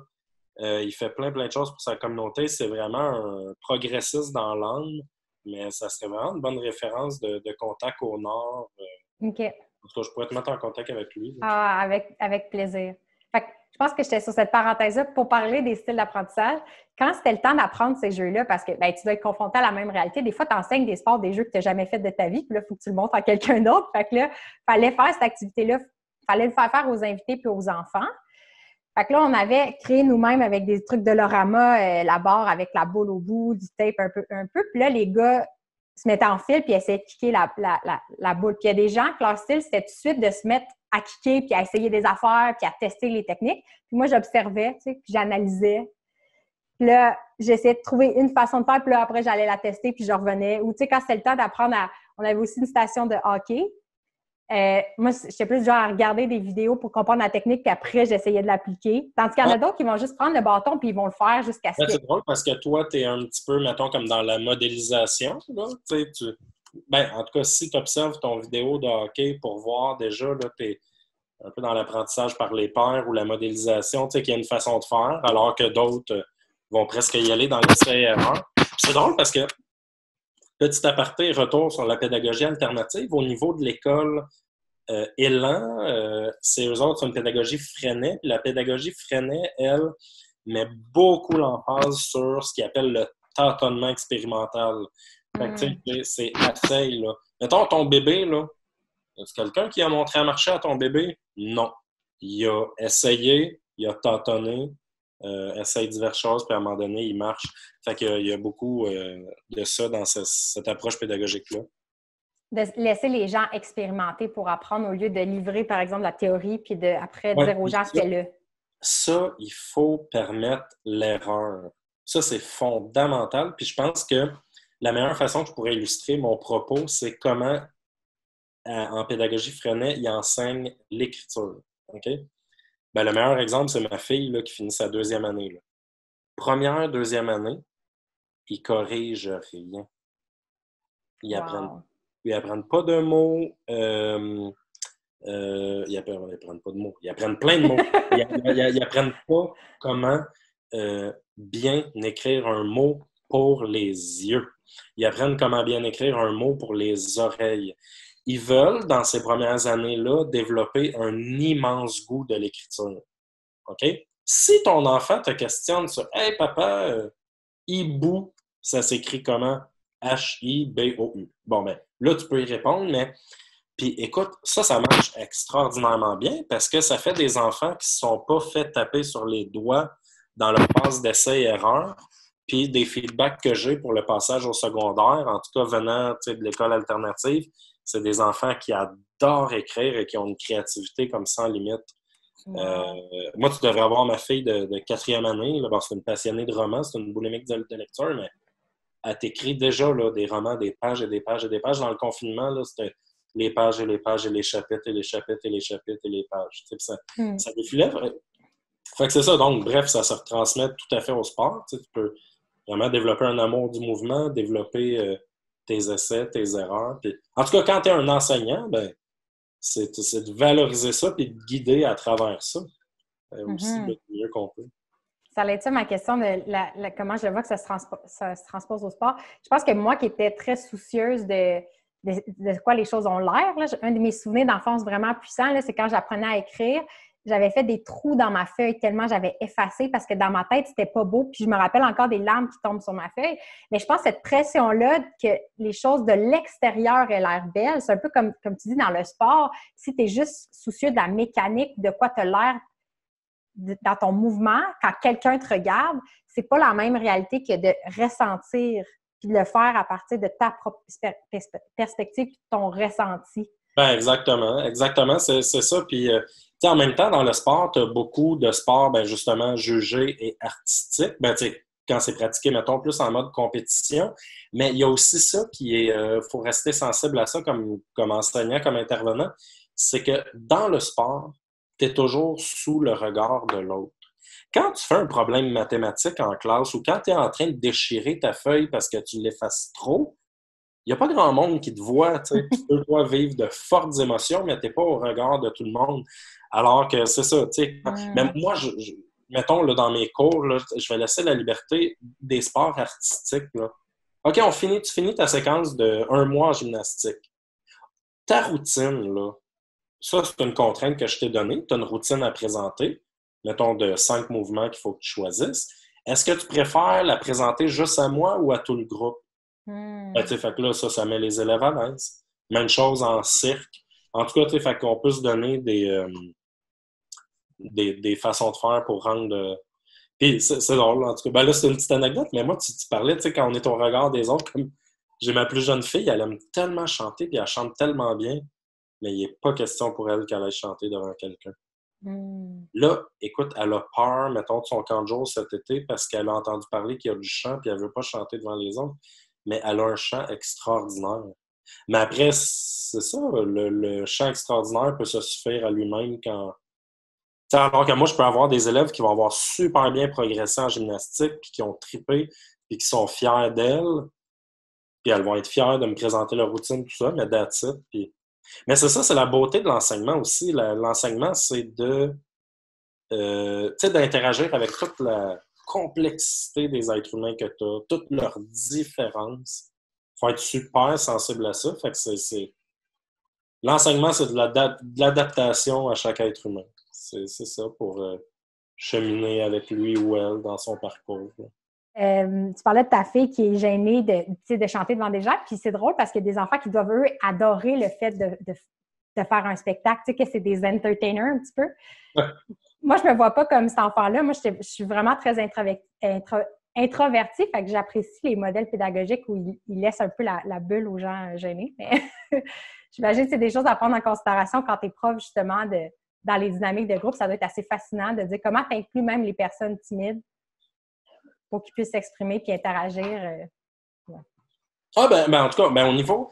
Ça c'est pas si pire, en tout cas en éducation physique, parce que les personnes timides, peuvent vraiment faire leur petite affaire de leur côté. Puis, comme je te disais, mettons, les seuls moments... Après, quand tu as des prises de parole, moi, je force pas aucun élève à parler. Là, j'en ai toujours, qui parlent, qui commentent plus que d'autres. Puis ensuite de ça, quand ils ont à présenter quelque chose, comme je te disais, c'est plus souvent, mettons, en compétence 1, les sports artistiques là, qu'il y aurait à présenter, ben, tu sais, ça peut se faire devant le groupe ou juste devant moi. Fait que dans l'ensemble, il n'y a pas un grand enjeu, là, je trouve, pour l'éducation physique. OK. Ah oui, ça m'aurait surpris. J'aurais cru que les gens étaient plus... comme tu dis, c'est une activité où tu es toujours exposé au regard des autres, mais j'imagine qu'avec une belle ambiance qui n'est pas axée sur la performance, il y a moins la pression. C'est ça. Ça Ben oui, désamorce. on peut s'imaginer si si c'est un prof qui oblige ses élèves à montrer les choses, si c'est un prof qui exige la performance, si c'est un prof qui compare aux autres, ben là, ça peut vite devenir un cauchemar. Mm-hmm. Pour certains. Mais c'est beau de voir comment, même avec des moyens limités, dans ton attitude et dans des petites façons de faire, tu es capable de créer un climat stimulant pour tous les profils d'enfants. Oui, exact. Oui, oui. Non, ça, je pense que c'est vraiment réussi puis apprécié. C'est comme ça que je le sens, puis c'est beaucoup à l'instinct, là, mais c'est comme ça aussi que je sens mes élèves. Mm-hmm. Puis j'imagine... Je vais te donner un autre exemple. Tu sais. Mettons, là, j'en ai là, tu sais, quelques élèves, là, mettons, là, tu sais, qui peuvent faire des grosses crises, tout ça, mais moi, ces élèves-là, je leur dis, regarde, tu sais, si tu sens là, que ça monte, là, puis tu viens juste me voir, puis hey, Sébastien, tu sais, je vais m'en aller dans le corridor, puis tu vas me calmer, tu vas. Tu sais, ils ont aussi cet espace de liberté-là. Mm-hmm. Ah, c'est beau. Comme on se disait tantôt, parce que le micro a coupé tantôt, puis on se disait à quel point, ben, on n'a pas dit, puis on jaserait longtemps, mais nos ventres gargouilles, c'est l'heure d'aller dîner. J'imagine que tu as la vie à la maison là, qui reprend. Fait que si les gens veulent, c'est ça, en apprendre davantage, tu as donné beaucoup de références. Est-ce qu'il y a un endroit où les gens peuvent te contacter si jamais, genre, il y a un méga coup de cœur puis ils aimeraient en apprendre davantage? Est-ce qu'il y a une bonne façon de te rejoindre? Moi, je pense que le meilleur contact, ça me ferait plaisir de servir de ça comme premier contact, ça serait vraiment mon courriel à la commission scolaire de Montréal, là, qui est lessard.s@csdm.qc.ca, donc lessard.s comme Sébastien, à csdm.qc.ca. Ça, c'est mon courriel professionnel. Je le prends quand même moins pendant l'été. Là, on achève, nous autres, les profs, il nous reste une semaine de travail la semaine prochaine. Mais ça, c'est un bon point de départ. Sinon, ben, il y a vraiment sur Facebook, là, moi, je suis à mon nom, Sébastien Lessard, puis il y a le groupe Facebook EPS, Je partage, tu partages, sur lequel je suis, puis qui est assez dynamique, puis je pense qu'il y a quand même 4-5 000 membres. Fait que ça, en tout cas, c'est deux bons points de départ. Là. Mais ça me fait toujours, comme tu l'as vu, moi, ça me fait vraiment grand plaisir de parler de mon travail, puis de l'enseignement, puis du sport. Puis j'en ai beaucoup à dire. Mm-hmm. Toi, tu manques pas de questions. Moi, je manque pas de jaser quelque chose à exprimer. Oui, je sens que c'est pas notre dernière discussion parce que là, Maude, ta conjointe, qu'on a rencontrée au Parc Jeanne-Mance dimanche pour aller découvrir le hockey filet, Vince va peut-être commencer à jouer au hockey. C'est ça qu'elle m'a dit. Bon, là, tu diras quelque chose. Vince, ça, c'est ton chum? Okay, et partenaire dans Renard, dans le fond. OK, ouais, aussi, ouais, je l'ai vu sur les photos. Mais écoute, moi, j'ai comme quasiment pratiqué tous les sports là, dans ma vie, là, puis j'ai joué plusieurs années de hockey au filet. C'est le sport que j'ai trouvé le plus difficile d'accès. Parce que, tu sais, quand tu commences, mettons, à jouer sur un terrain, l'objet est tellement petit, rond, dur, puis tu as juste le droit d'utiliser ce qui est en dessous de ton genou, comme pour retourner un service. Tu sais, puis moi, je suis comme vraiment talentueux pas mal dans tous les sports, là, mais c'est le sport que j'ai trouvé le plus difficile d'accès, fait que tu lui souhaiteras bon courage. Là, on entre sur tout un autre volet, ben tu sais, peut-être juste un aparté, mais ça aussi, c'est la job d'un prof d'éduc. OK, je veux initier mes élèves au hockey au filet parce que tu te doutes bien que je l'ai souvent fait dans ma vie. Je l'ai fait encore l'année passée. L'année passée, c'était pas prévu dans ma planète, c'est juste qu'au mois de juin, j'ai des élèves d'une classe de 5-6e année qui arrivaient et ils jouaient au hockey dans le cours d'école. J'ai dit, connaissez-vous le hockey au filet? Non. On va organiser une ou deux périodes d'initiation. Fait que moi, je les initie, tu sais, je fais différents niveaux de jeu. Fait qu'il y en a qui jouent par-dessus un banc suédois posé au sol, donc c'est vraiment pas haut, avec des ballons d'anniversaire gonflés. Il y en a d'autres qui vont jouer une approche plus européenne qui est le soccer-tennis. Donc, avec un ballon de soccer, encore une fois, dessus un objet d'une hauteur différente. Puis, tu sais, si bien que mes 4 meilleurs de la classe, eux autres jouaient une initiation, mettons, par-dessus le filet de badminton avec leur acquis mou. Mais de freestyle, des acquis de freestyle, mais juste ça, tu sais. Fait que tu peux faire toute une adaptation pédagogique. Puis ça, c'est vraiment fondamental dans notre travail parce que si tu ne fais pas cette adaptation pédagogique-là, tu perds plusieurs élèves en cours de route. Mm-hmm. Parce que, tu sais, il faut que ta zone d'enseignement soit près là, de ce que l'élève peut réussir. Sinon, c'est décourageant. J'ai réalisé ça avec Participation. Comme dans nos 4 tentes, dans le fond, un des sports qu'on avait, c'était, mettons, pour le football. On n'enseignait pas les règles du football. On n'expliquait pas les ballons. Tu sais, il y avait un trou. On avait un trou avec un filet, puis les gens envoyaient le ballon dans le trou, c'était tout. Mais c'était suffisant, juste ça, pour que les gens aient du plaisir. Puis que certains enfants, dont des petites filles qui capotaient, puis le parent te dit « Ah, je vais lui faire jouer, je vais l'inscrire dans une ligue ou je vais lui montrer. » Oui, Juste ça, c'était suffisant. Fait que c'est le fun de voir que même des sports compliqués peuvent être décortiqués. Absolument, c'est ça. Absolument. Il faut le faire. Oui, il faut le faire. Ça, c'est un travail de pédagogue. Puis, gars, tu vois, c'est le fun. Toi, tu viens de le dire. La notion de plaisir était là et la notion de réussite. Puis après, tu montes étape par étape. C'est ça. Puis le plaisir avec la réussite, ça va ensemble dans le sens qu'on ne veut pas aller dans un 100% performance parce que des fois, le plaisir n'est plus là. Mais tout le monde aime aussi voir une certaine progression.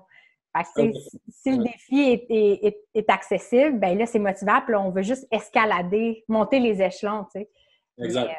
Ouais. Fait que, bref, je te tiendrai au courant de ce qui se passe avec Vince parce que c'est ça que Maude m'a bien avisé que c'est difficile même pour les gens qui ont de l'expérience en hockey. Fait qu'on va voir ce qui va se passer. Mais bref, ça me laisse croire qu'on va quand même être en contact. Si Vince survit à ses expériences, qu'on va pouvoir continuer de jaser de tout ça. Ça me fait vraiment plaisir. Ça me fait grandement plaisir. Oui. Est-ce qu'on se voit est-ce que des fois vous allez au parc en famille? Est-ce que ça se peut qu'on se croise certains dimanches? Ou c'est vraiment la bulle à Maude plus? Ça arrive qu'on y aille en famille, mais c'est plutôt rare. OK. La semaine passée, c'est drôle parce que moi, j'ai joué beaucoup au hockey quand même, une couple de fois par semaine pendant 3-4 ans, mais ça remonte à il y a longtemps déjà. Là.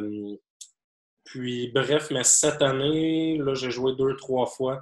Puis, on est allé en famille vendredi passé au Parc La Fontaine, puis moi, j'ai joué plusieurs matchs.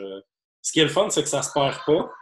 Un coup, que c'est vraiment comme le vélo, comme d'autres sports, là, ça revient très, très vite, mais ça demande bien de la pratique. Mais en tout cas, bref, pour répondre à ta question, ça me surprendrait. Ouais, souvent le dimanche, en tout cas. Vous autres, parce que Maud m'en a parlé, là, c'est ça, puis elle disait que Vincent allait y aller aussi.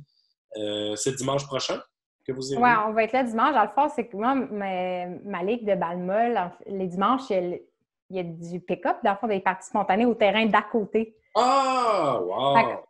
Pendant que Vince joue à hockey, moi, je ne suis pas une fille de pied, je suis une fille de main, de lancer, frapper des affaires. Moi, j'aime ça. J'aime les sports de raquettes. Fait qu'on va sûrement, chacun nos dimanches, tu sais, comme lui va jouer au hockey, puis moi, je vais être sur le terrain de balle. Mais ça, c'est comme vraiment une heureuse coïncidence. Mais lui, s'il aime ça, tu sais, en tout cas, je ne veux pas le décourager, là, parce qu'il y a vraiment des chances comme ça, puis il y a une bonne persévérance, mais c'est ça, c'est juste de penser à l'adaptation. Puis je pense que c'est un petit peu ce qui manque présentement, dans le fond, avec leur communauté de hockey au Québec, surtout à Montréal, c'est que dans le fond, il y a très, très, très peu de relève. Puis après, si tu as des gens qui se présentent pour la relève, c'est difficile de les garder parce que tu vis tellement d'échecs les premières fois. En tout cas, ça prend une tête dure et beaucoup de persévérance. C'est drôle parce que c'est cette réalité-là dans la Balma qui m'a mené presque à fonder Renard dans la vision qu'on a en ce moment. Tu sais, nous, notre rêve, c'est de créer une espèce de site web, de plateforme où les gens peuvent aller puis trouver des informations de base sur plein d'activités physiques. Comme une fois accessible, que si on parle de baseball, c'est pas d'expliquer les règles du baseball puis l'histoire du baseball, mais de dire voici des jeux super simples si tu n'as jamais lancé une balle. C'est tout. Ouais. Je l'ai réalisé justement en jouant à Jeanne Mance parce que la balle molle, Tu sais, il y a des terrains qui se font enlever, mais il y a une hausse de popularité parce que je pense que c'est un sport comme accessible, en guillemets, où tu peux jouer longtemps, tu sais, puis tu peux commencer à jouer à 40 ans ou faire une ligue de garage. Mais j'ai réalisé que c'est quand même dur d'apprendre sur un terrain parce que si les gens sont bons, mais ça peut faire peur la balle, puis tu n'as pas souvent de balles, des fois, à balle molle. Fait que c'est dur de te perfectionner quand tu as 2-3 balles par match quand tu es au champ, tu sais. Absolument, oui, je comprends. Fait que j'avais décidé de partir une ligue pour débutants au parc. Puis c'est en cherchant des exercices de base pour des adultes et non pas seulement pour des enfants. Puis même des fois, des adultes qui ont des mauvais plis, en guillemets, parce qu'ils ont appris d'une certaine façon. Fait que là, il faut déconstruire pour enseigner. Que j'ai réalisé qu'il n'y avait pas beaucoup de choses sur Internet qui n'est pas du truc d'élite, tu sais, ou du perfectionnement d'athlète. C'est comme pas la même réalité que quelqu'un qui vient de s'acheter un gant neuf puis que, tu sais, il savait peut-être même pas qu'il y avait de la balle molle versus du baseball. Tu sais, c'est comme... Mais bon, fait que ça m'a inspiré à dire, OK, mais je veux rendre ça accessible pour... Hey, mais là, c'est super intéressant. Tu as vraiment les 2 pieds dans la pédagogie. Oui, fait qu'on se voit comme des experts plus de communication pour mettre en valeur des pédagogues comme toi qui peuvent enseigner et transmettre ton savoir. Parce que tu connais assurément plus de sport que moi en ce moment. Ah, ça se peut, ouais. Je connais puis je pratique un large éventail, mais ouais, je suis bien là-dedans. J'ai toujours aimé ça. Oui. Bien, en tout cas, merci énormément pour ta présence et pour l'aquarium en arrière. C'était très... C'est un vrai succès. Oui. Ah, ben Marc-Claude, ça m'a fait grandement plaisir, puis au plaisir de te rencontrer, puis c'est le fun que toi puis Vincent aussi, vous alliez vivre cette expérience-là de hockey au filet. Là, il y a Maude là, qui a passé dans le corridor et qui m'a fait un de ses fameux sourires en coin. Là, elle m'a fait un beau regard, mais je pense qu'elle est bien motivée. Ah, je sais pas, Maude a demandé si tu te voyais dans le reflet de la non. C'est bon, ça n'a pas été problématique, ça n'a pas été soulevé. Mais ouais, grand plaisir. Puis n'hésite pas à me recontacter. Dis-je si tu as des questions, ça aussi, là, ça me fera plaisir de t'orienter ou de rediscuter. Là. Bien, génial, merci pour tout. Puis je pense que les gens vont apprécier aussi qu'ils peuvent, de savoir qu'ils peuvent te contacter si eux, ils ont des questions puis ils ont besoin d'inspiration. Tout à fait. Bon, à bientôt. À bientôt. Salut, je ne sais pas si Maud est encore là. On se voit demain. Salutations. À demain. À demain. OK. Bye. Bye. Bye.